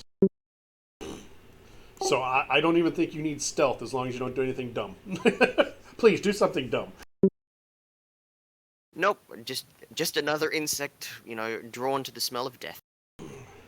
So you are in the main packing house part of the establishment, right?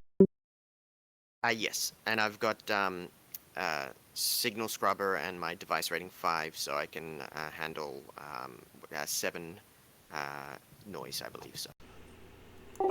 Yeah, in the packing plant part, you will not have any more noise than the 1 due to distance. By the way, the character sheet now allows a noise calculation for the matrix rolls part, but it doesn't help with your jumped-in rolls. Yeah, I can just read its modifier. So you're going to spend quite a bit of time if you're trying to get a lay of the land of the packing house. Is that your intent?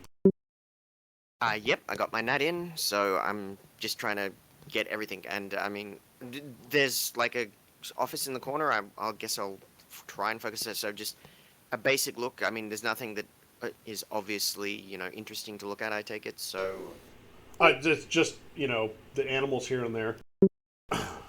It's not currently the assembly line. The line is not running, so it's pretty quiet. But Cool. Well, I'll try.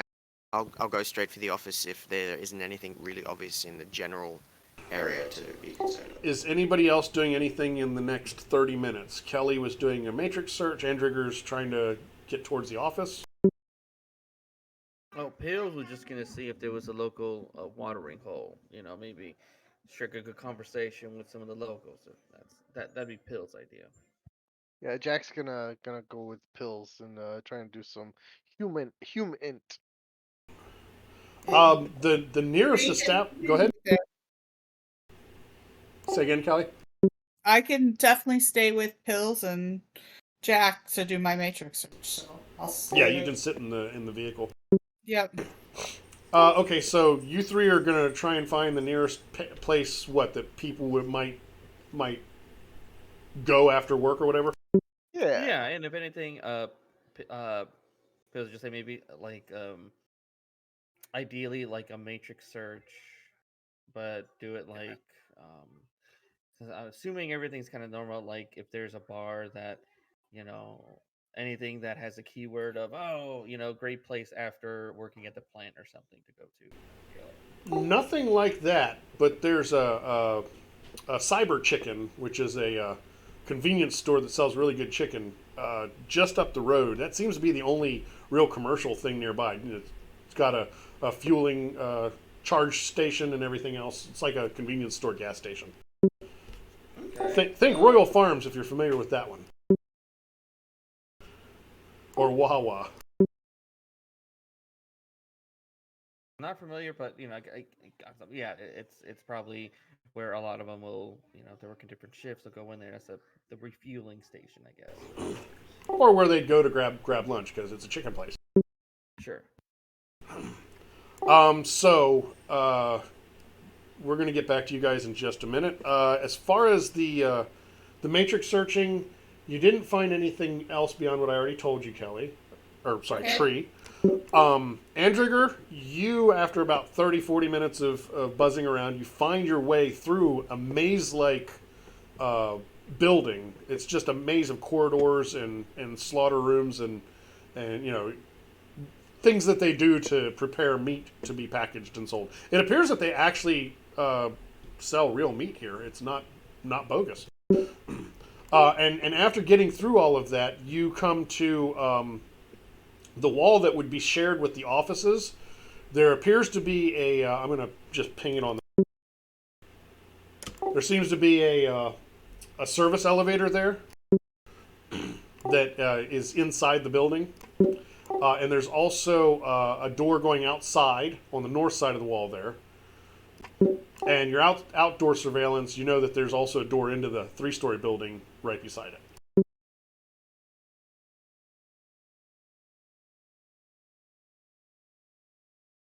Okay, but I couldn't get in to find anything interesting within the slaughterhouse. It's all just what you'd expect to find in a slaughterhouse. There's no office or anything in the corner or something. No, I mean, there's different workstations, but it's all what's the word? Analog. Ooh. Old school.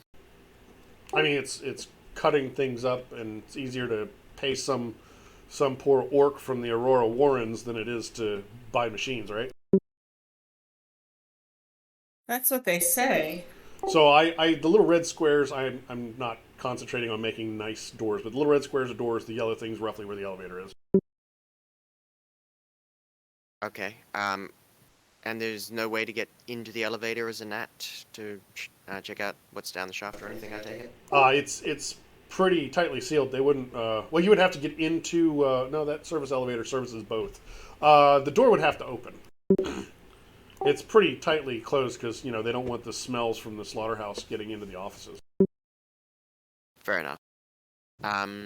In that case, I might leave the gnat there for the moment, and grab another one, and is there, now knowing where to go, is it a way to find, like, the ventilation shaft into the office side or anything like that? Like another more potentially beneficial point of entry?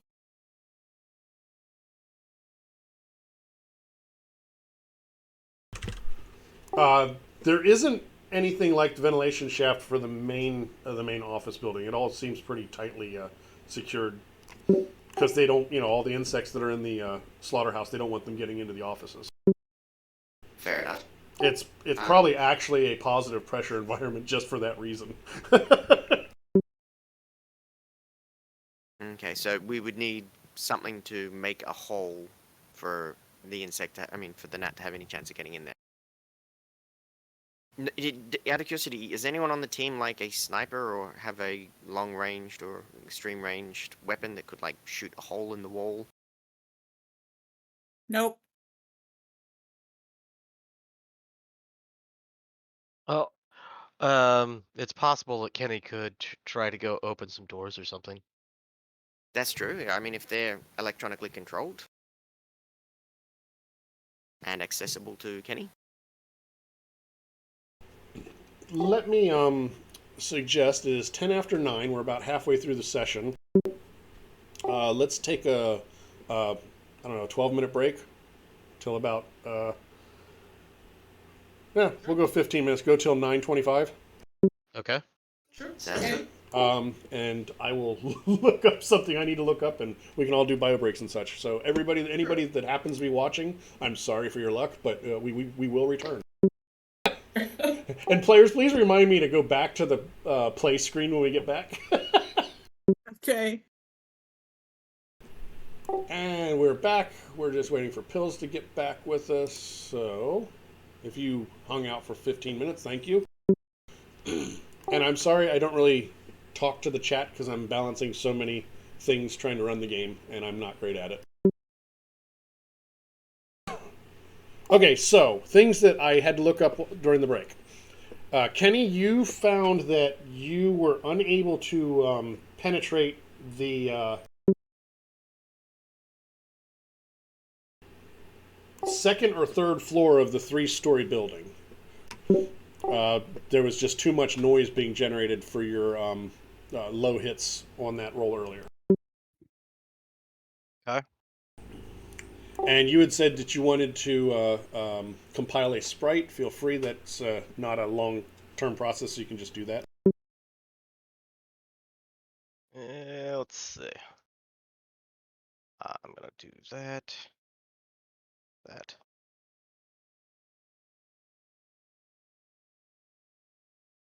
Oh wait, I'm not specialized because I did that on registering.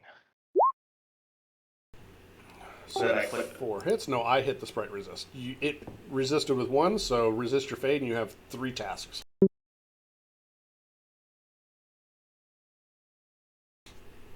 And you resisted the fade, so fantastic. You have a sprite.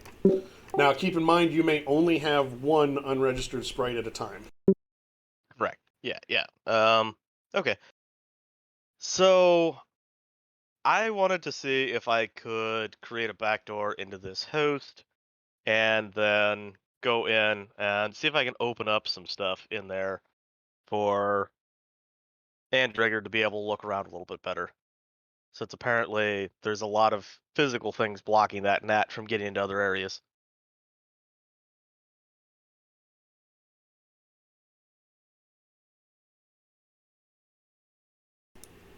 Okay, you are aware that there is a public host for free range meats. Mm-hmm. Did you do a matrix perception for that?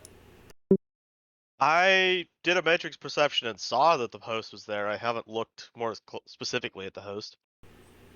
Do you recall what your roll was? My matrix perception for the whole, just checking out the lay of the land, was 3. Okay, that's enough to know that it's a rating 2 host. Okay. Well, what I'm looking for is more like devices, like say that elevator and stuff like that. There don't appear to be devices that are not within the umbrella of a host. Right. And the public one was the only host I saw? That's the only one that you see, yes. So, is this a situation where I need to go through the public one to get to the real host? Nested hosts are definitely a thing. Yep, okay. So I'm going to go ahead and go try and get into that. Not necessarily this thing, but they are a thing. Where did that button go? Alphabetical. Why can't I find it? There it is. Well, if Alright. you would mention to the team that you were doing this, perhaps we could boost you in some manner to make it easy for you. Okay. Like I'm offering an increased attributes. I can probably sustain that without too much problem.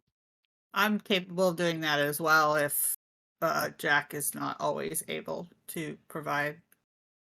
Yeah, well, So- I will let you know that I wanted to go in and try and create some access points for Andrigger and maybe poke around and see if there's anything interesting on there as well while I'm in there. Now, let me ask you all this. Are we still in the legwork phase? Are we just doing our recon? Or are we going to end up doing recon right into rolling over all the bad guys and everything? I don't think we're here with all our gear ready to go in. I didn't think so either. I just wanted to make sure. Yeah, still black trench coat, but pink mohawk could be right around the corner. So, I so assumed we yeah. were doing some initial reconnaissance and legwork simultaneous for a few hours before we crashed and got back together to do something else tomorrow. That sounds like a plan. So yeah, Kenny, what's your preference? Logic, willpower, charisma? Let's see.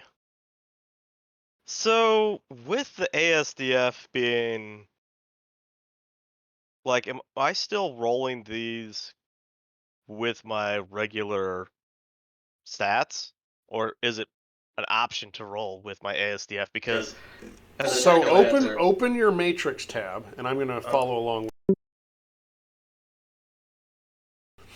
Okay. So you'll see 3, 4, 5, 6.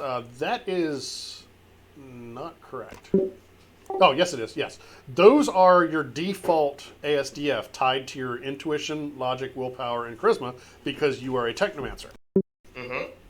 As a Technomancer, you may take your resonance and add that many points to those stats in any way you want, but no greater than 50% increase to any one. And of course, the +4 absolute maximum increase applies. And also because this is the ASDF, you can switch stats around, correct? And because you're a Technomancer, before you start your hack, you can set them to whatever you want them. How do you change your actual stats as a Technomancer? It's on the Matrix tab. The Matrix tab. Callie of it, the reality. How does he change his intuition? He's not changing his intuition. He's changing the ASDF. He's switching them around. I didn't think a Technomancer could actually change because intuition is. No, that's by my understanding. That is specifically a thing they can do. It's one of the advantages at the beginning of the hack. They aren't like a decker that can just switch to. They can actually set them to whatever they want. No, deckers can change the stats on their cyber decks. Right, but I don't know how a Technomancer changes willpower as firewall. I don't understand that. My understanding is the same as Kelly's. Basically, they can move their resonance around to raise the stats, but it is still linked to that particular It is stat. a physicality issue. You're That- GM, Well- so you can always overrule, but Yeah. I agree with Kelly that that's my understanding as well, what Kelly said. I'm not 100% sure about that myself, but I would counter with how does a cyber deck reconfigure itself, because a lot of that's probably going to be linked to hardware. no, that's a thing that I didn't understand, but has been verified to me by the powers that be. Deckers can basically pull attributes wherever they want before the hack. Correct. So a deck doesn't even have to have the attribute based on the same machine. Like if you've got a really, really good cyber deck, you can switch its really best stat to Firewall, which normally comes from your Comlink or your ShadowJack. So But the Technomancer has limiting persona has matrix attributes based on their mental attributes plus a number of bonus points equal to their resonance. A single Yeah, attribute cannot be raised more than 50%. Yeah, I'm not seeing what I thought it was. It verifies what you guys said, which is fine. I may have been misunderstanding. I've never actually done that with my Techno. Bonus Okay. points can be moved between two attributes with a reconfigured matrix attribute. Right. So you start with those defaults, but you can move them around as you need. Not them, but you can move the bonus points, the modifier. Okay. So I see right now you have one on each. So you only have 4 resonance. So there you go. yeah, so you could move the 4 resonance to all be on one particular stat if you wanted. Like if you wanted really high attack or whatever. But you still are limited to the +4 limitation on all augmentations. Right, and plus no more than plus 50% to any given attribute. So like if he's got a base attack of 4, he can't boost it by more than 2. Right. Okay. My understanding was, though, if he had increased attributes to raise his actual attribute, then the plus 50% from the resonance would be based on the adjusted attribute, though, right? That is correct, but you still can't exceed the plus 4. So, Chuz, what are you doing? What do you mean? Oh, I was. You're getting ready to get increased attributes. Oh, okay. So you'll want to go into settings mode for attributes to adjust that. So what do you want? You want willpower? You want logic, intuition, charisma? All of the above. I Maybe was 2 or 3 probably. Logic and intuition. Honestly, intuition would probably be better. All right, I give you 3 hits. Well, 4 plus 4 to your choice. Wait, do you have 2 or 3 casters that can bump your attribute? at I least can- 3, but I'm using mine for myself. That's I can- insane. It's an Okay. OP spell. It's a really cool spell. No, but I mean the fact that he could get 3 of his attributes bumped if you guys really want him to succeed. I can actually increase 4. I mean, because I've got focus concentration 3. But yeah, there you go. Yeah, he could, and he's still got his bonus points, so he can have plus 4 to a lot of stuff. Yeah. I don't like y'all anymore. I'm going to kill you off this session and find new players. Well, that's all we- on you then. We have found the key to making Technomancers great. Yeah, a support team. An Do you want entourage of another mages. attribute boosted? I wouldn't say no to logic. My next question, though, with that is, am I, because I can infuse my firewall, I was wondering, I mean, that's just specific to that, but like, when I'm I'm sorry, I'm laughing rolling, at that's fine. Yeah, that my bad roll. Well, that actually sets my logic equal to my intuition now. You get +2 for that. Yeah, you have 6 essence, so there's no penalty. Right. In I fact, you just get an gave you extra +1 +2 to whatever you want. as a Yeah. health spell. Yeah, even in increased reflexes, the 6 essence means that you get a +1 default attribute. Right. Net. Yeah. So, Right. Kenny, you get actually +2 if you're applying that last one to logic, not +1. Okay. Yeah, you get +2 to whatever you want, and I am taking stun damage. So your intuition, which is tied to your No, I'm not. sleaze, you cannot bump that because you're at your +4 maximum. Okay. So you can put that 1 point somewhere else.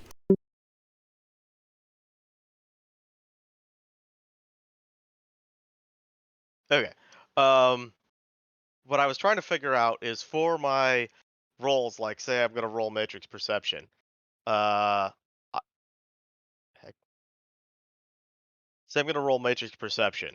I'm still rolling with just logic. I don't have the option of rolling with one of my ASDF stats, whichever one it ties to. You have to use intuition for matrix perception. Yeah, you're using whatever the actual mental stat is for Matrix Perception. Okay. That's gotcha. All right. So now that that's sorted out and my stats are back to what they should be and very boosted, I was going to attempt to create a backdoor into the public host. Okay. Do you want to probe it first? Well, yeah, I actually have to. Actually, you don't have to. You just don't get any bonus dice. Please, do the back door without a probe. Yes. All right. Knowing it's rating 2 and I'm getting 4 bonus dice, I think I'll proceed with that. You have 2 hits. Oh, right, it resists. So I only get 2 bonus dice? Correct, on that particular one. It is an extended test. Next time you'll have to turn mods on and subtract 1 die. Okay, that's fine. I'll do that.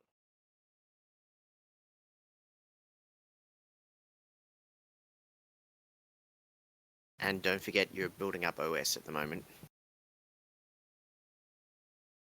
But that's the GM's job to worry about. Well, he should technically be worried about it too, since Well, convergence he kind of said he sucks. didn't want to run baby monitor, so Yeah, he's not running baby monitor, so if he's actually tracking it himself, which isn't hard to do, then he's cheating. Ooh, 2 OS. You have 6 more hits. All right, so I'm at 8 total. 8 total. Correct. Yes, I should have been inflicting noise on you. You should. Because you were... I'm not gonna... let's see, we'll look at your actual dice rolls. I'm going to say you're a couple hundred meters down the road. Because you went to the convenience store, right? No, he was in the car with me and I was with him. Oh, in that case, yes, just 1. So the first one, you didn't lose any hits. You just lost a miss. And the second one, you lost 1. So you've got 5 and 2, 7 hits. Okay. And I'm at 1 matrix noise, right? So I should put that in the box? Yeah, 1 matrix noise, yeah. Alright. So I'll take my 7 hits and go ahead and try this.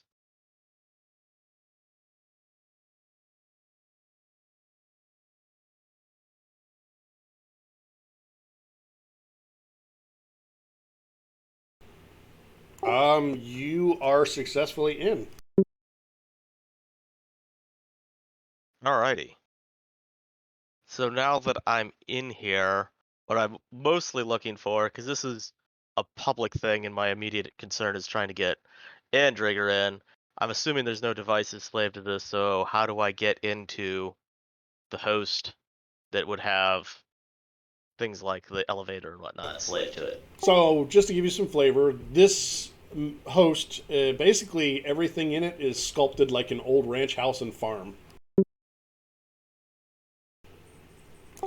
This handles just basic front of the house stuff, like who's coming into work, not actual security clearances, just scheduling type stuff. But if you want to give me a matrix search. All right. And for this, I'm going to use one of my sprite's actions to give me the assist. Okay, so it's going to roll the matrix perception first.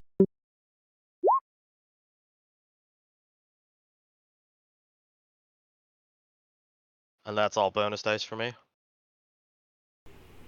No, yeah. That's, yes.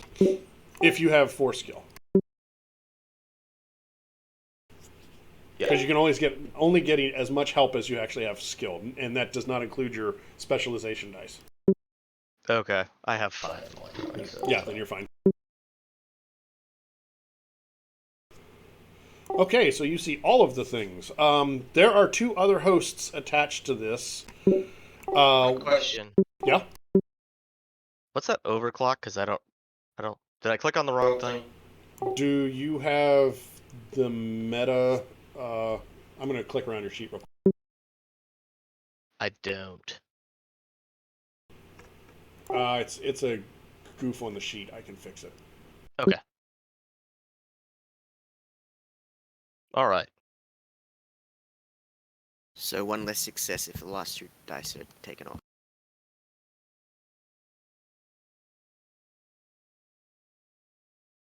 Since the last 2 are a 4 and a 5.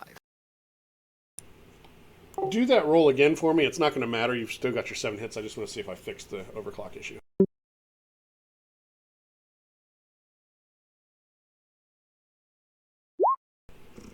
Nope. We'll deal with it later. Just to ignore the overclock dice. Okay. So you see things. There's another host that looks like like it's behind iron bars, like a corral made out of wrought iron. And there's another host that looks like a Old West newspaper. Oh boy. And does my perception allow me to know anything about ratings of these hosts? Yes, actually, they are rated 3 and 2. The wrought iron corral is rating 3, and the newspaper office is a rating 2. And there aren't very many active users at this point in time.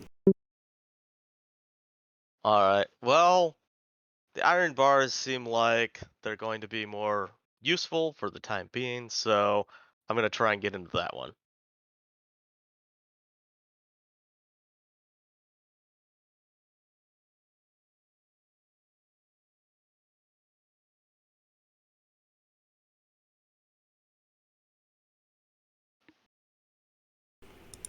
Being the smart Technomancer you are, you know that's probably the security host.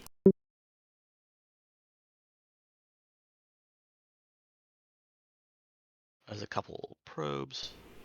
It was supposed to be hidden, but yeah, it defeated that back door. Well, that was just a probe. Or sorry, defeated that probe. Okay, so 0 net hits on the first one.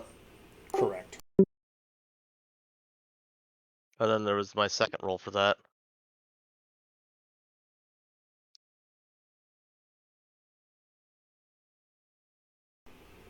Oh, okay. I didn't realize there were 2 rolls. Yeah, the first roll was a net 0, but it wasn't negative, so there's no penalty. If you actually have negative hits, then you're done.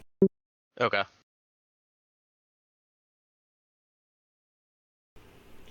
And you have 1 hit. Let's see here. Can I force it to re-roll 2 of its hits? You can, and there were 2 hits to reroll.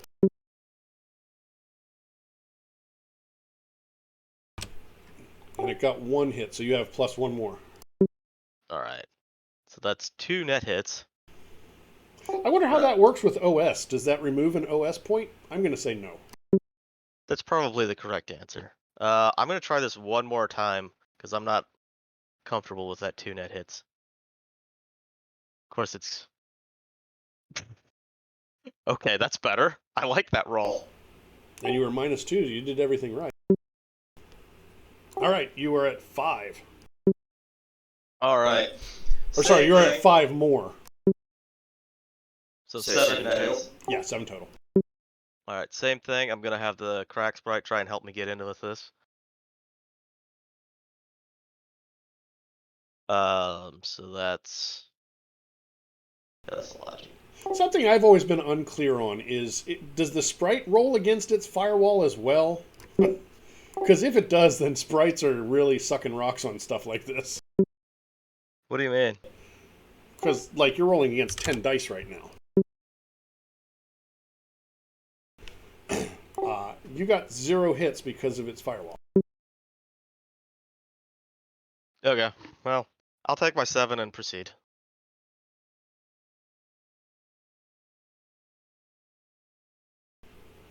Oh, yes, you probably will. Fun fact. Look at what it's versus. Willpower plus fireball? And there is no or firewall times 2. Really? So if there's no spider, then sucks to suck. Apparently. You have admin access in the security host. Alright. And I suppose I need another quick matrix perception before I can start messing with doors. What are you looking for? I'm looking for, let's see, Andrigger, did you want the elevator or were you looking for something else as an entry point? Anything you want. So, I mean, if there's an entry point for the office, that's good. The elevator as well is good because I've got an app, anywhere that the office entrance is. I assume there's an office entrance outside, is there, or is it got to be the NAT that's inside to go to the office? So the way to get into the office from the slaughterhouse is through the elevator. There is an exterior door directly to the office for meetings and such, and that's the red door on the north side of the building there. Cool. So, I mean, I've got a NAT. So you've got options. You can choose either or both. Yeah. I'll leave it to you to decide which one, or both. Well, you've already got a NAT at the elevator, and the elevator seems like something I should be able to move around. Elevator doors tend to open automatically. Not all normal exterior doors open automatically. Correct. That's why I'm thinking elevator is probably something I can mess with. True. So, can I just see the elevator, or do I have to fight it? No, I'm not going to make you roll to see the devices. That would be, to open the elevator doors would be control device. Or would it be puppeteer? Puppeteer is different. Puppeteer allows you to do control device without hacking the host. Well, I already did. I probably should have just done puppeteer, but I also wanted to see what you else actually there. have to be able to perceive it. So if it's inside a host, protected by a host, I don't think puppeteer works for you. Puppeteer is more intended like, oh, I want this door to open. I'm just gonna puppeteer it. So you mean he would physically need to be next to the door to avoid going to the host? That's how I think it usually works. Yes, you have to be able to matrixly perceive it. That's a new word, matrixly. Okay. Well, actually, since I already have access, I might as well just do control device regularly at this point then. So I don't have to resist fate, or Yeah, you just do control device. okay, I shall do so. Which is, again, an astute observer probably realizes there's not a spider watching this right now. So you got 4 hits against its firewall.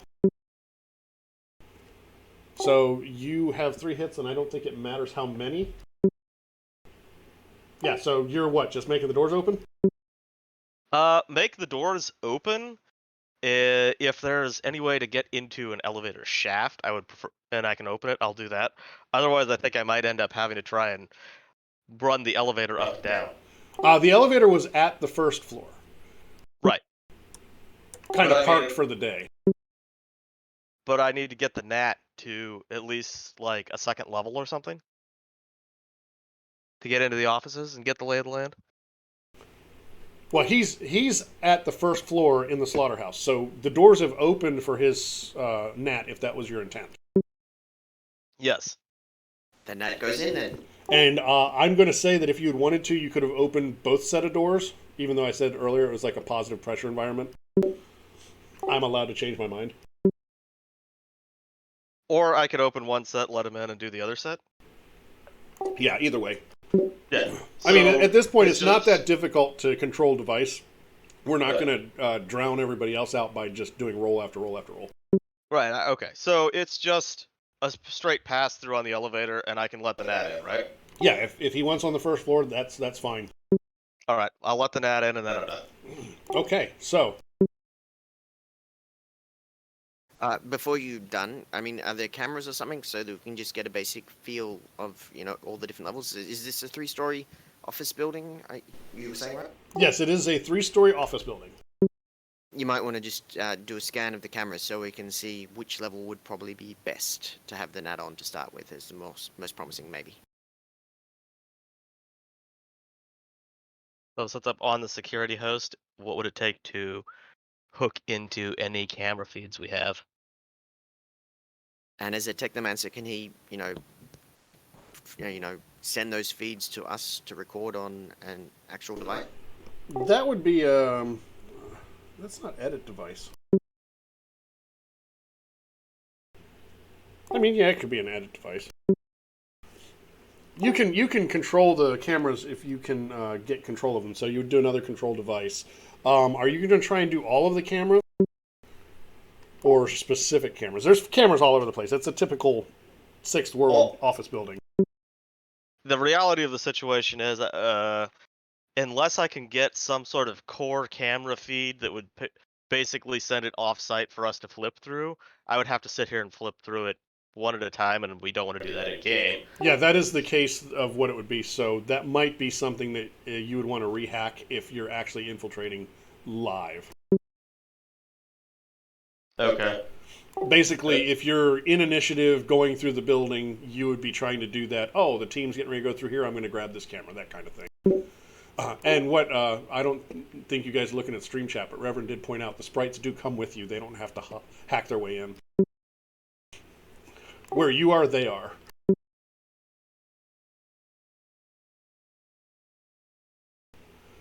So right now, if you're just out to do recon and you're not trying to get noticed, you've done a good job of not being noticed so far. I do need you to give me a hide matrix check. And the gnat, I'm going to say, can probably fly around the main halls of the building, and if there's windows and such, see through. I'll have it crawl or, just try and be as unobtrusive as possible.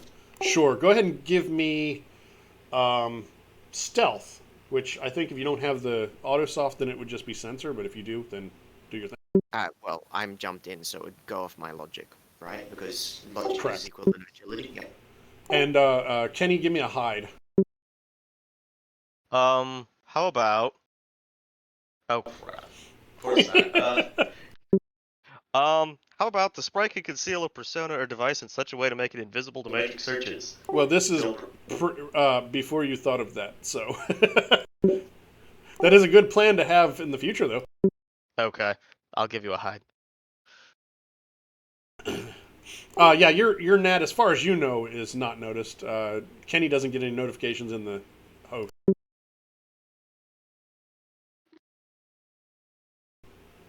We are going way too black trench coat, or too long on the black trench coat. It's all good. I mean, That is- You want a hand? That is You wanna sufficient. Yeah. Well, these were the last two tests for this. Your NAT is going to be able to map out the first floor. Is basically the entryway to the offices. With the nice secretary desk, etc. There's just small offices in each of the blocks. The building seems laid out in 9-10 meter square areas, roughly.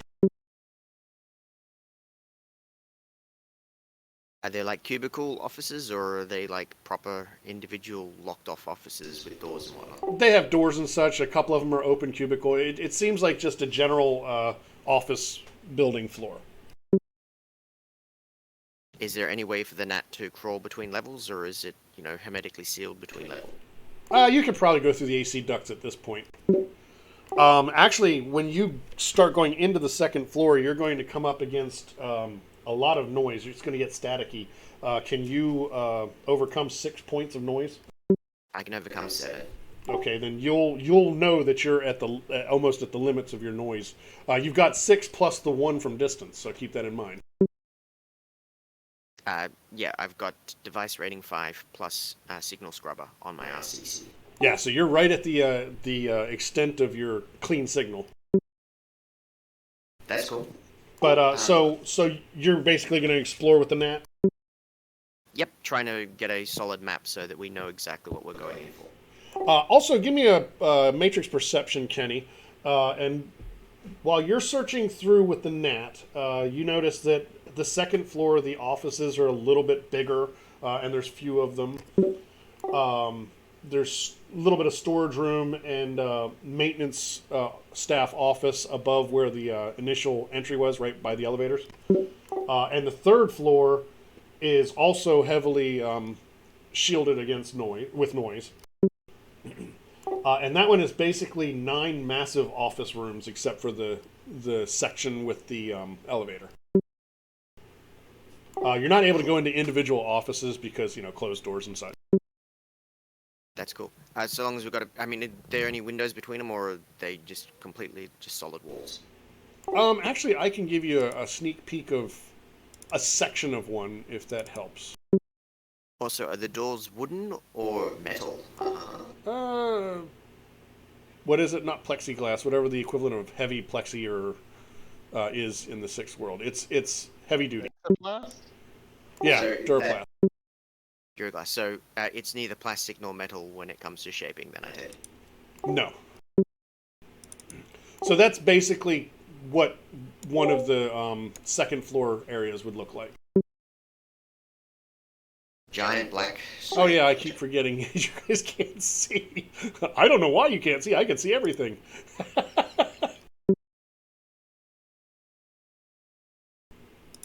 Can you see now? I can. That looks good. The key thing is a tool that you guys will be using to open doors. Just ignore that. What are we saying? This is basically a cross-section of the second floor. Oh. It's basically a very orderly... Say again? I'm assuming our friend is sharing this with everybody, not just himself. Of course. Yeah, one assumes. I'm not only sharing it, I'm recording it so that we can make plans based on it. Well, I'm wondering if we're spending too much time on the physicality of this building. Oh, you're pretty much done with what you're going to find from recon.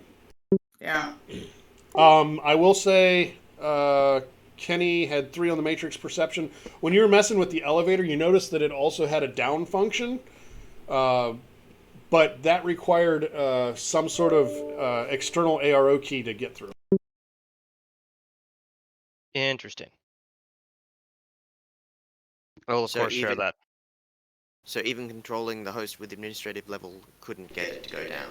Yeah, it seemed like they don't want people just wandering downstairs. Makes sense. So we're going to have to find the RFID with the ARO key built in to access below then. That's normally what an ARO key is based on, right? It's a physical device that you have to get close to the thing. Cool. So, are you going to go back to your hotel and plan? Yep. Do I need to make another piloting roll to get the gnat out? Or... No, I'm going to assume that you can either get it out or wait until somebody opens the door and squeeze out. Okie dokie. Or leave it... Well, I mean, it only lasts 8 hours, right? So... What's that? You said the battery of a gnat only lasts about 8 hours or something? I didn't say that. Double clutch probably does. There is a lifespan, but... Yeah, drones last for 8 hours. But that's if they're off-grid. I'm sure there's grid nearby. Yeah, I mean, if I can store it there and get it, charge so that it can stay there, then I'll definitely store it somewhere relatively innocuous that is unlikely to have people looking. Yeah, we're not going to get lost in the minutia. It'll be all right. Okay, so you guys know what you know. If you have any more questions, I might be able to answer them if it's something that I failed to mention that you need to know. In addition to all the other things that Kenny saw in the Matrix, he will specifically highlight that second host that he saw that looked like it would be some sort of a data server, and point out that whenever we go back, he might want to take a look in there because that might have some of the information that we were looking for on who actually owns this. As a well-skilled technomancer, he would realize that nothing of value is usually found in a rating 2 data server or data host rather. Okay, then I will just point out that it was there and move on. And then realize that these are crafty people because they leave it in a rating 2, all those most sensitive stuff, because they know no one will assume there'll be anything valuable in there. Exactly. You've outsmarted my outsmarting. All right, so end of this part of the session. So we're gonna move. I'm gonna move you guys. Do you need the map still? I don't think so, but don't delete it. Yeah, I'll leave you there.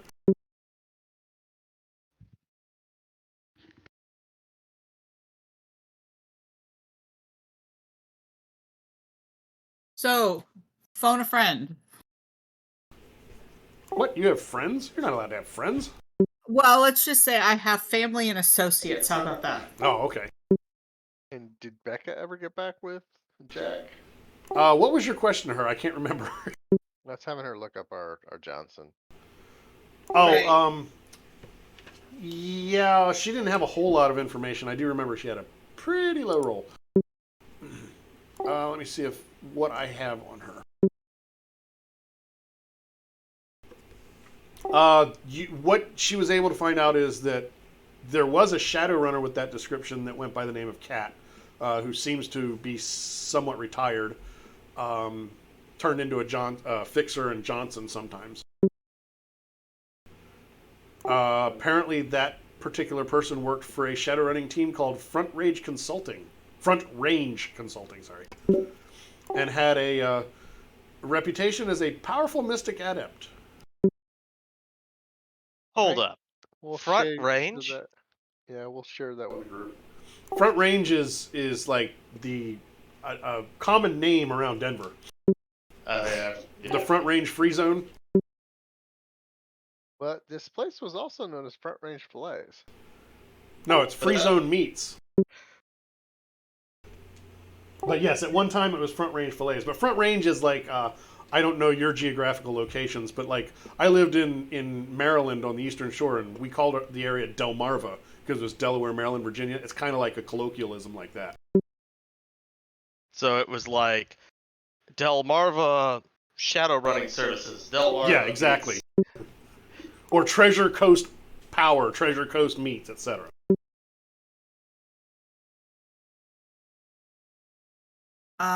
So I will call this person.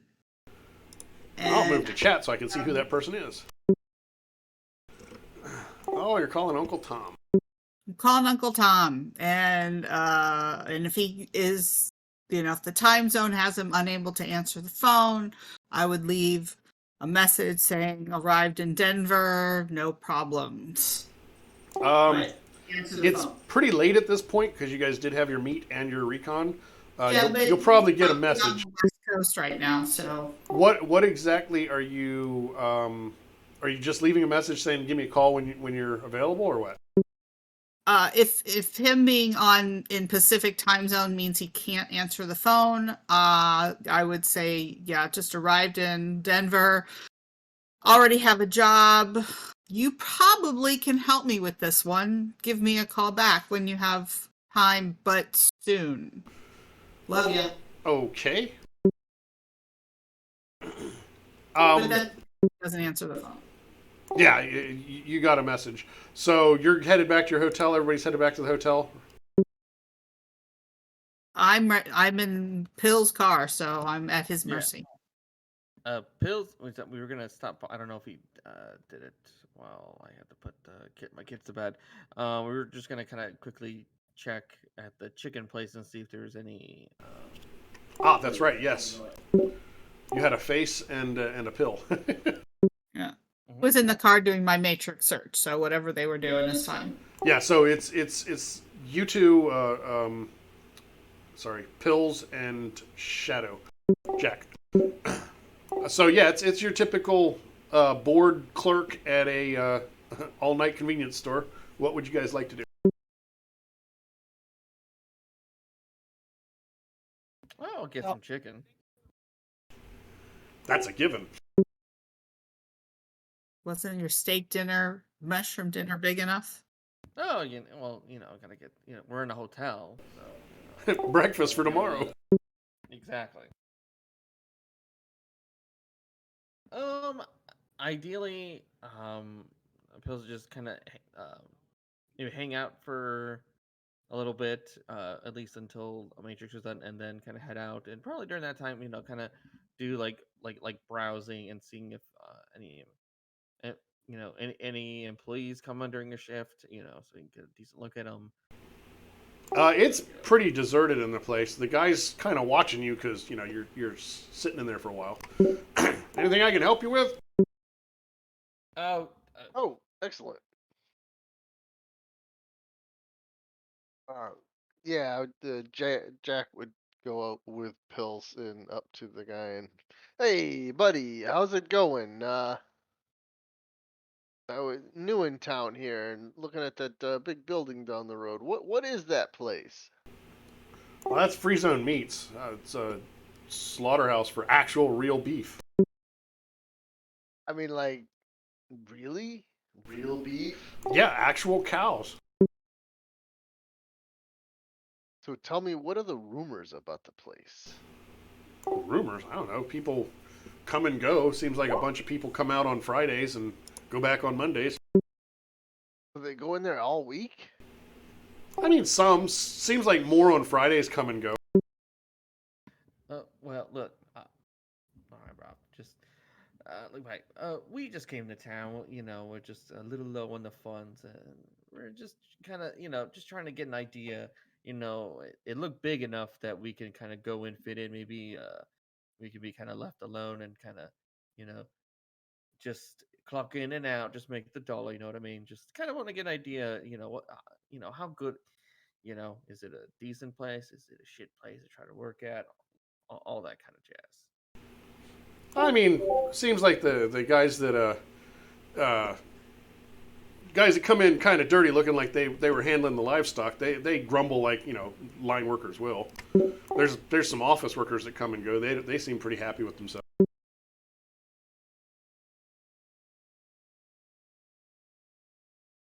right.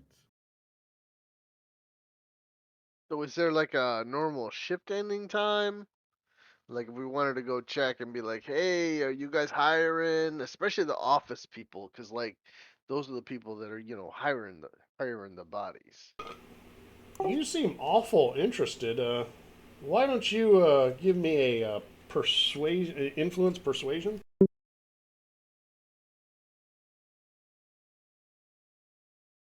I mean, we're just pals, just looking for work. Yeah, we want to find like the right person to talk to. I'm not even going to roll against that. Yeah, I mean, there's seems to be the office folks. The big shift change on Friday seems to be right around 6 in the evening. But like I said, it seems like some folks are coming and some folks are going, but most other days it's just people leaving. I'll give you that because you had so many hits. Mm-hmm. That doesn't make sense. Like people gotta come and gotta go. Well, I mean, they come in the mornings. Every weekday they come in the mornings, but on Fridays in the evening people come and also go. It just seems weird.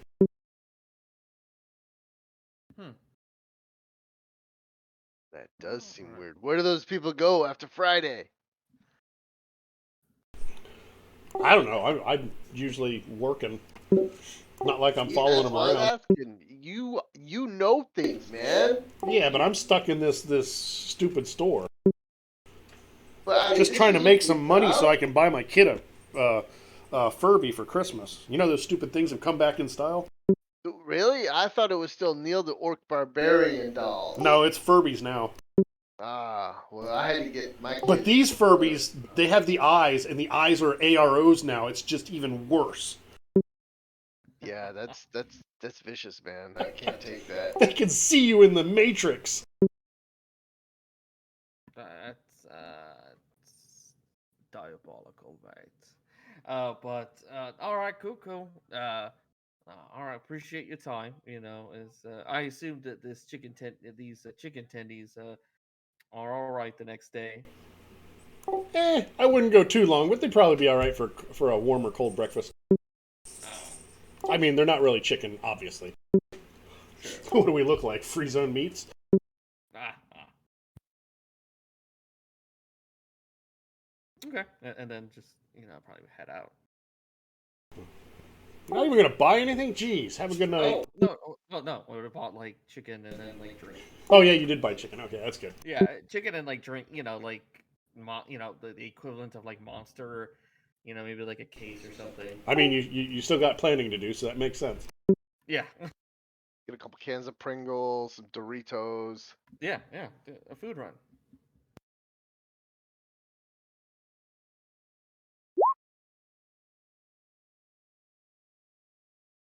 What day is it of the week is it?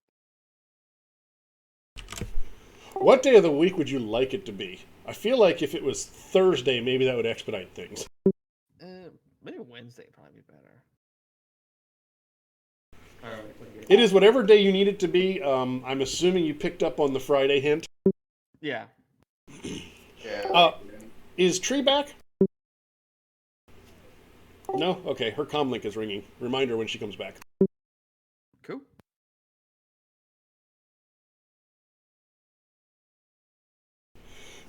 So I think we've gotten everybody. Did I miss anybody? I think everybody's had their chance to do some recon. You guys are headed back to the hotel. One last little bit of information from Uncle Thomas if Tree gets back to answer the comm. You know what? While there, Pills will just do a generic search, I guess, when we get back to the car and just look at, if there is a website and kind of see if it's like they're hiring or kind of whatnot kind of a deal. Just kind of get a feel. They're hiring, but it's a union shop.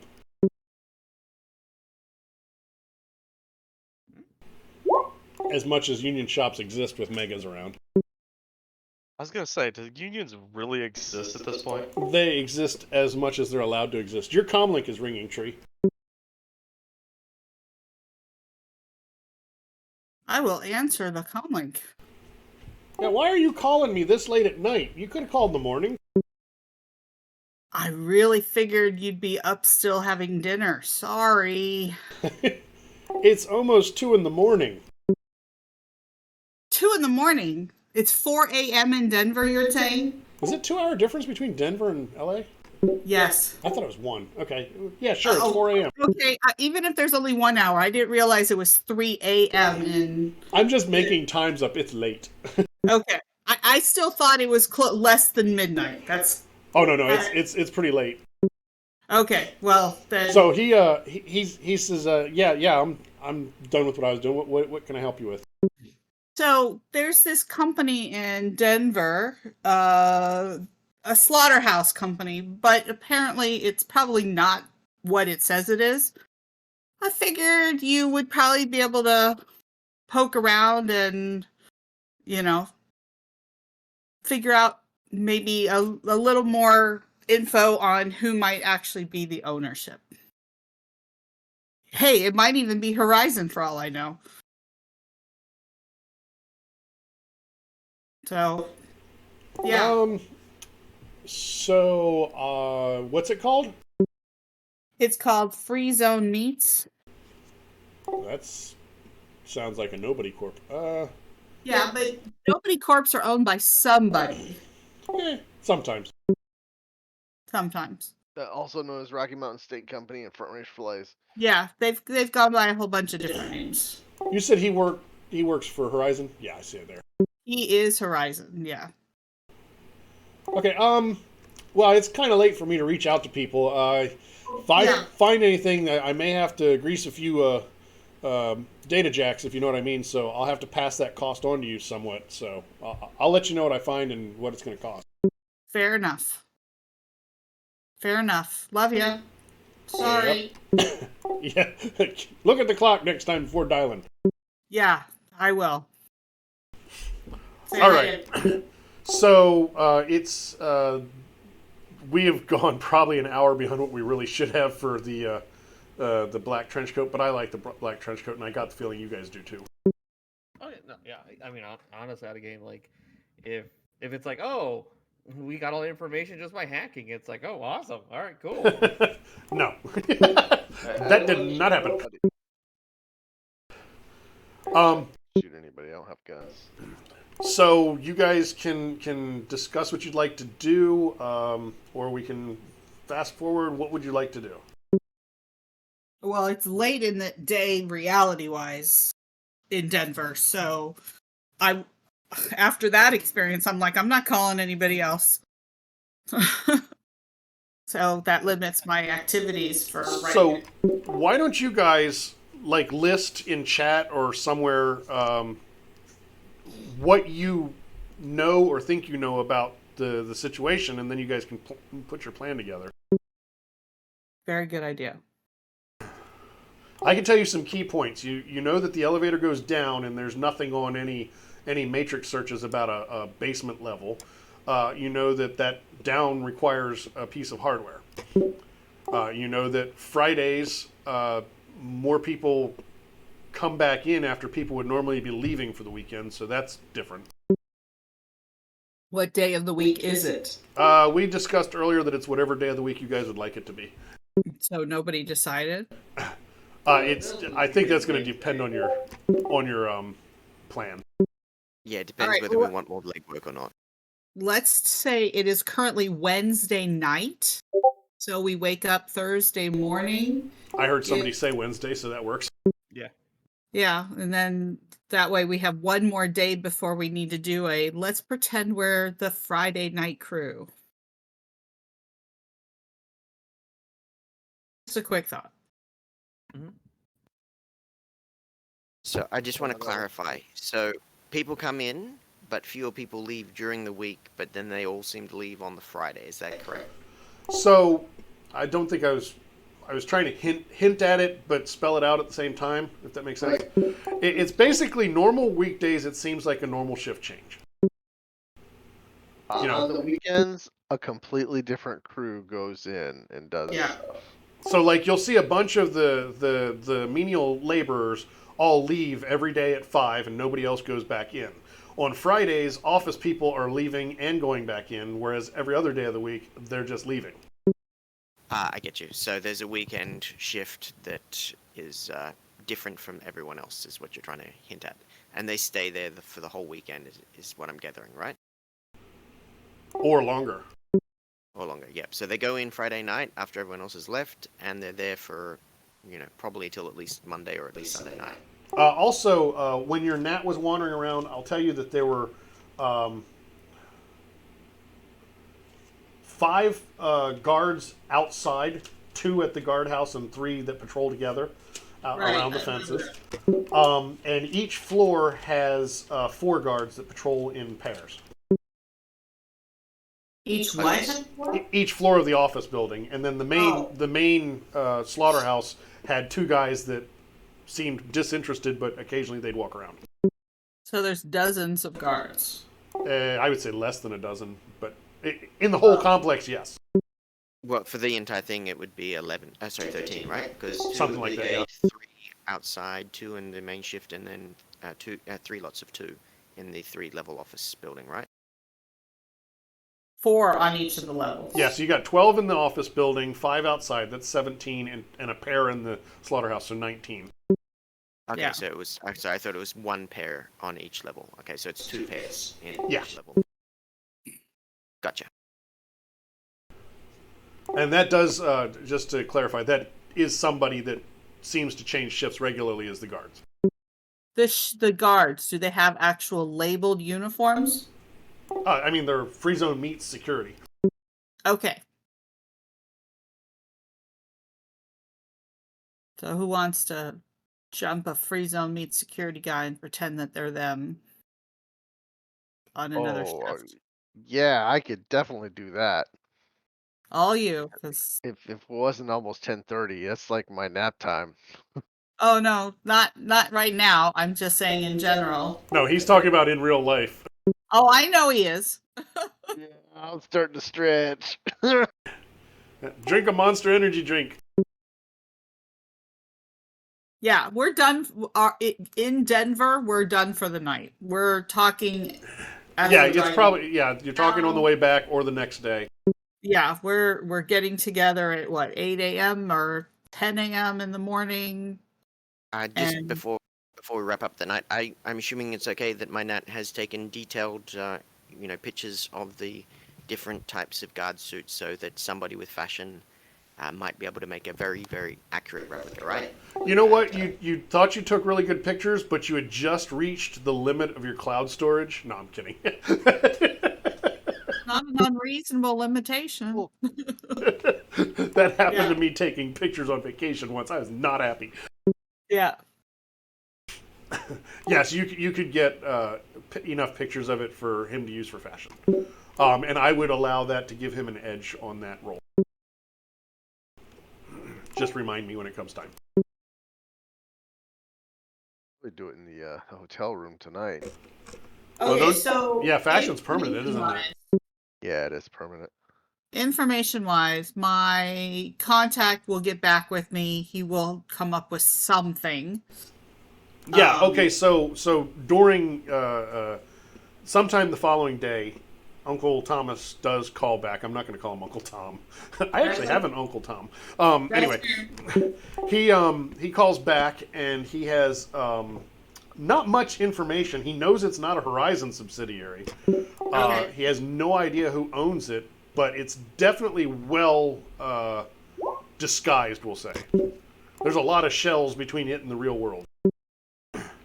Okay. So the best he can tell you is there does seem to be one executive in charge, and one of his contacts could tell you where that executive's office is for a small fee. How small, Thomas? I mean, we're talking executives, so I've got to grease the right data jacks. So I'm going to say it's 500 new yen. That's fine. Do you guys want me to keep track of the bribes and take them out of your pay? That probably work, yeah. Because I think we had Well- 250 the initial one, and then the 500. Yeah. I'm keeping track myself just because I wasn't assuming these were group expenses yet. Okay, that's fair. You do that, makes it easier on me.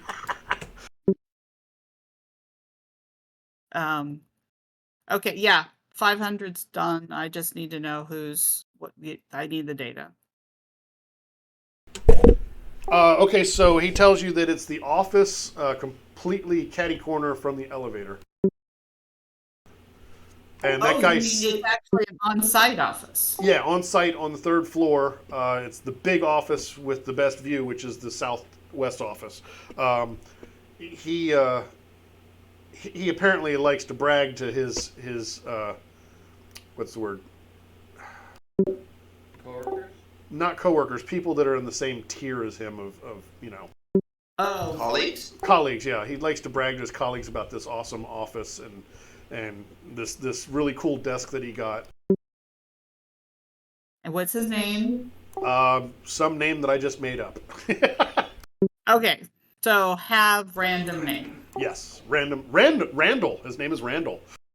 Don't say Bills. Don't say Bills. It's Randall Name. What? His Randall name is what? Randall Name. You know how to spell Name? It's Name. Apostrophe E. Oh, 2 L's. Okay. Got it. And I hope you don't ask me to remember that ever again. I just typed it in. And so did I, Anyway. but I'll forget it. 3 sessions in, it's like, yeah, we contact Randall Name since, you know, we made good friends with him.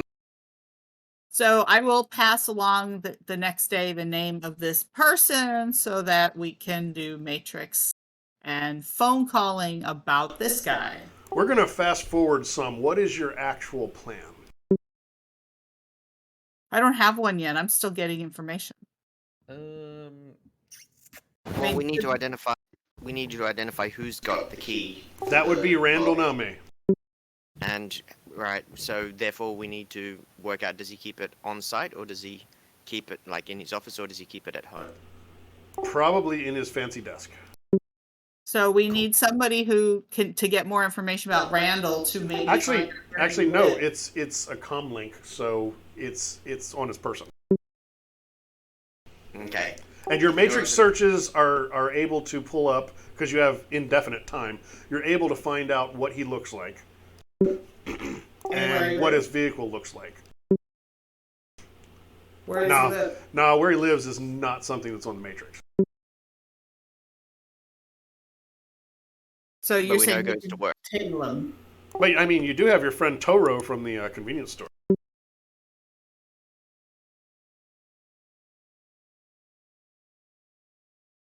His name's Oh, Randall? I was in the car, so Toro. Okay. I mean, we do have Thursday. We could go back on site, not necessarily just near site, I should say, and keep an eye out to see the car when it comes in, when it leaves, just to get an idea of his schedule.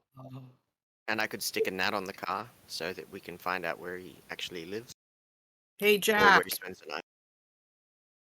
Yeah. you need to become a meat inspector. I can do that. That's a role I can play. And get in the building legitimately. Right. Well, But Maybe take a few of us with you.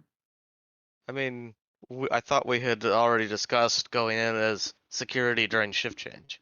Well, all of that's not going to get all of us in. So multiple different ways to get in is good.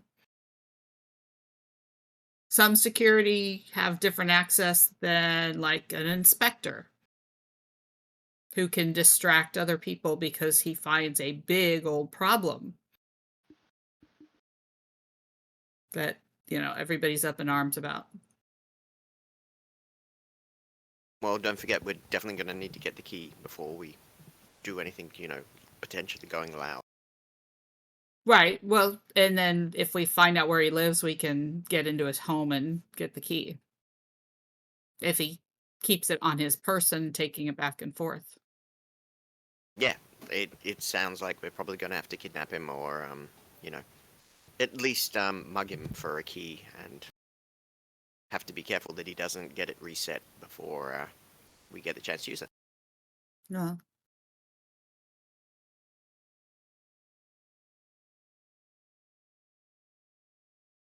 So again, we've got to figure out what the research is, which clearly is underground, and also who owns this place. So, oh, you have been so busy there, Ski.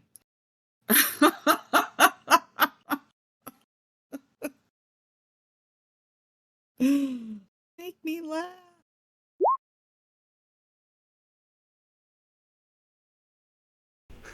So the next day, I like that. downtrodden orc just trying to make ends meet.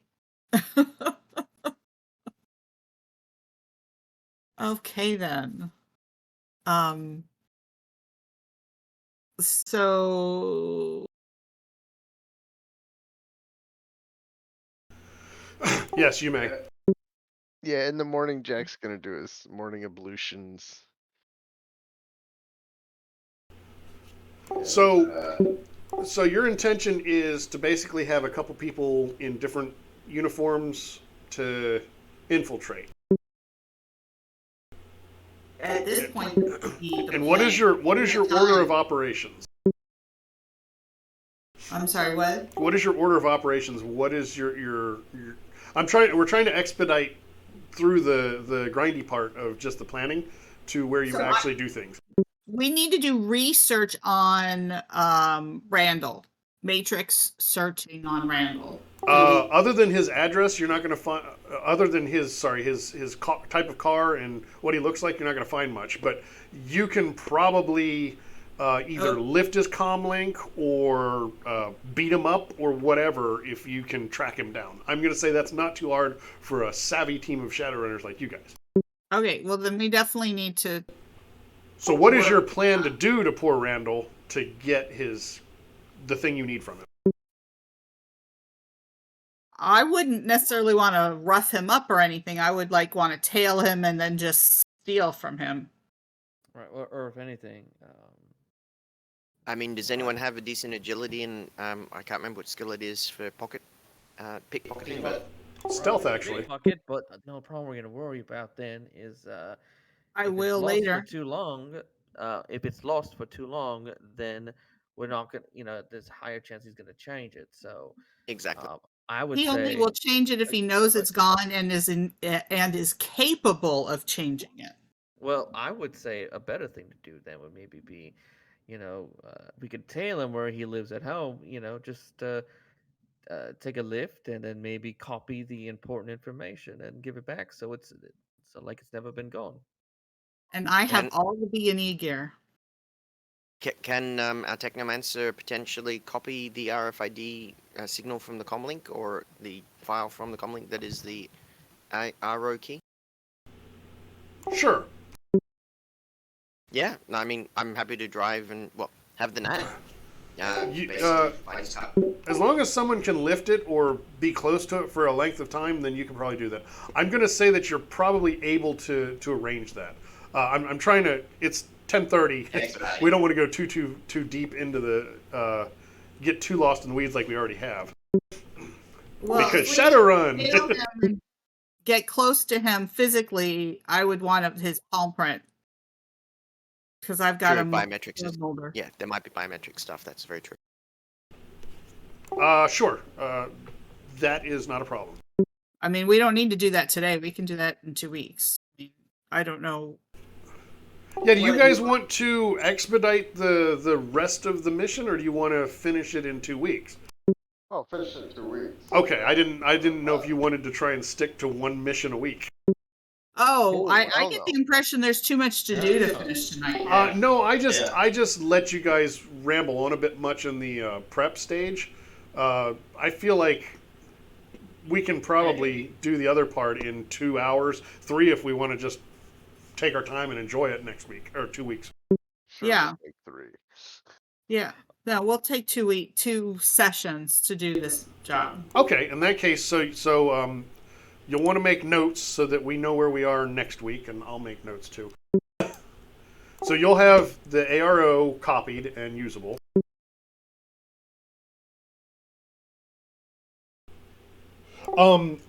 Something I do in my D&D group is I give them a handout that they can take notes on, like a party notes. Do you guys want something like that, or one for each of you? Because if 2 people edit the same handout at the same time, it does weird things.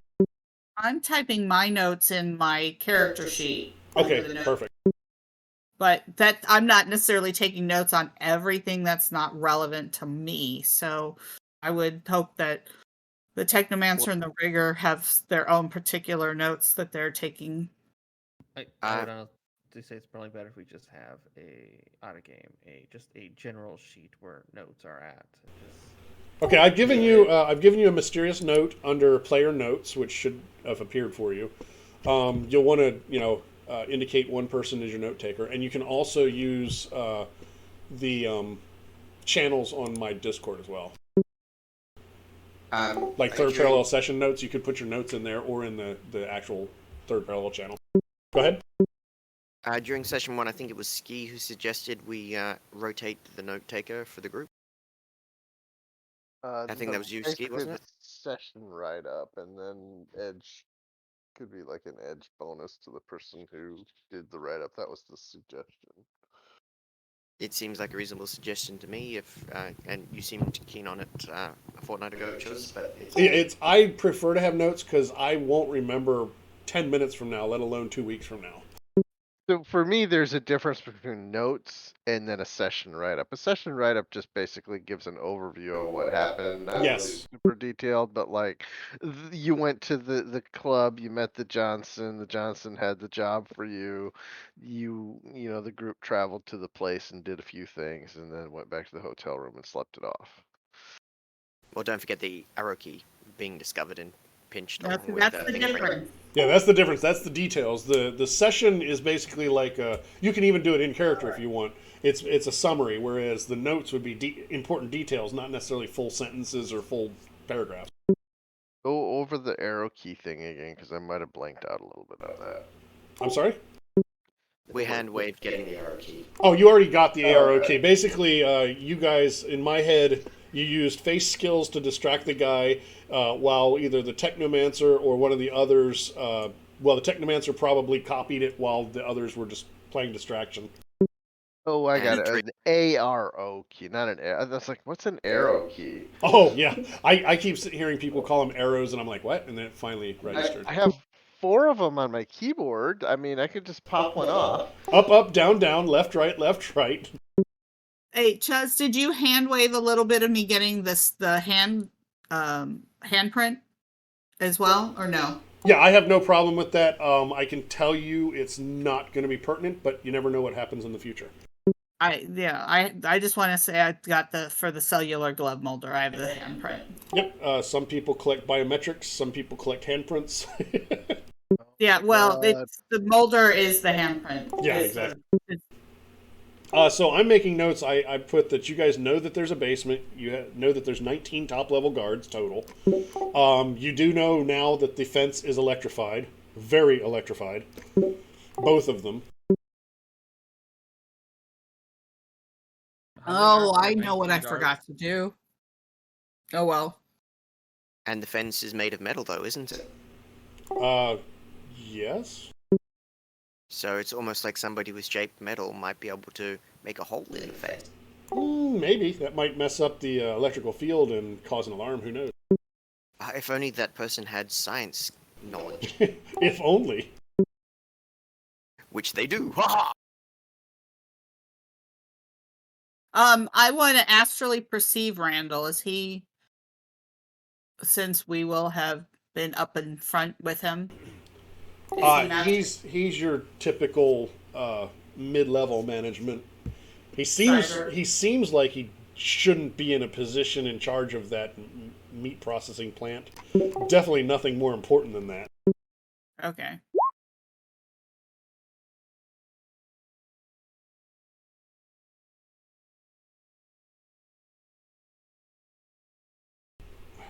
Okay, so we haven't finished anything, so I'm not giving you any rewards. I will tell you though that I did share the name of the guy in the convenience store. Yeah, Taro. Toro, like Toro, but mispronounced. He's a very bullish individual, isn't he? He is. I actually made a on-the-fly description. He's a downtrodden orc just trying to make ends meet. He works at a cyber chicken convenience store near Free Zone Meats. Oh yeah, and he wanted a new Furby for his daughter. Furbies are back. Yes, I have decided Furbies are back, and they're scarier than ever because they see those eyes are in AR as well. Oh God. Yeah, see, you know. My mother gave me one of those, and that thing terrified me. It would turn on in the middle of nothing. Oh, Furbies. Are we? I think we're finished with the session for now. Yes. Sure. Reverend said Teddy Ruxpin. No, the Furbies killed Teddy Ruxpin. I think we're gonna call it a night and stop the stream here. I will be sending it to YouTube if I can figure out how to do that and patch it back together because it cut out halfway through. Thank you for watching, and hopefully it wasn't too horrible and makes you regret your life choices working on Shadowrun stuff, Reverend. What the hell? Okay. All right, we'll see you guys later in the stream. I actually have it directly going to YouTube, and the players will talk here in a second. Catch you later. Bye. It is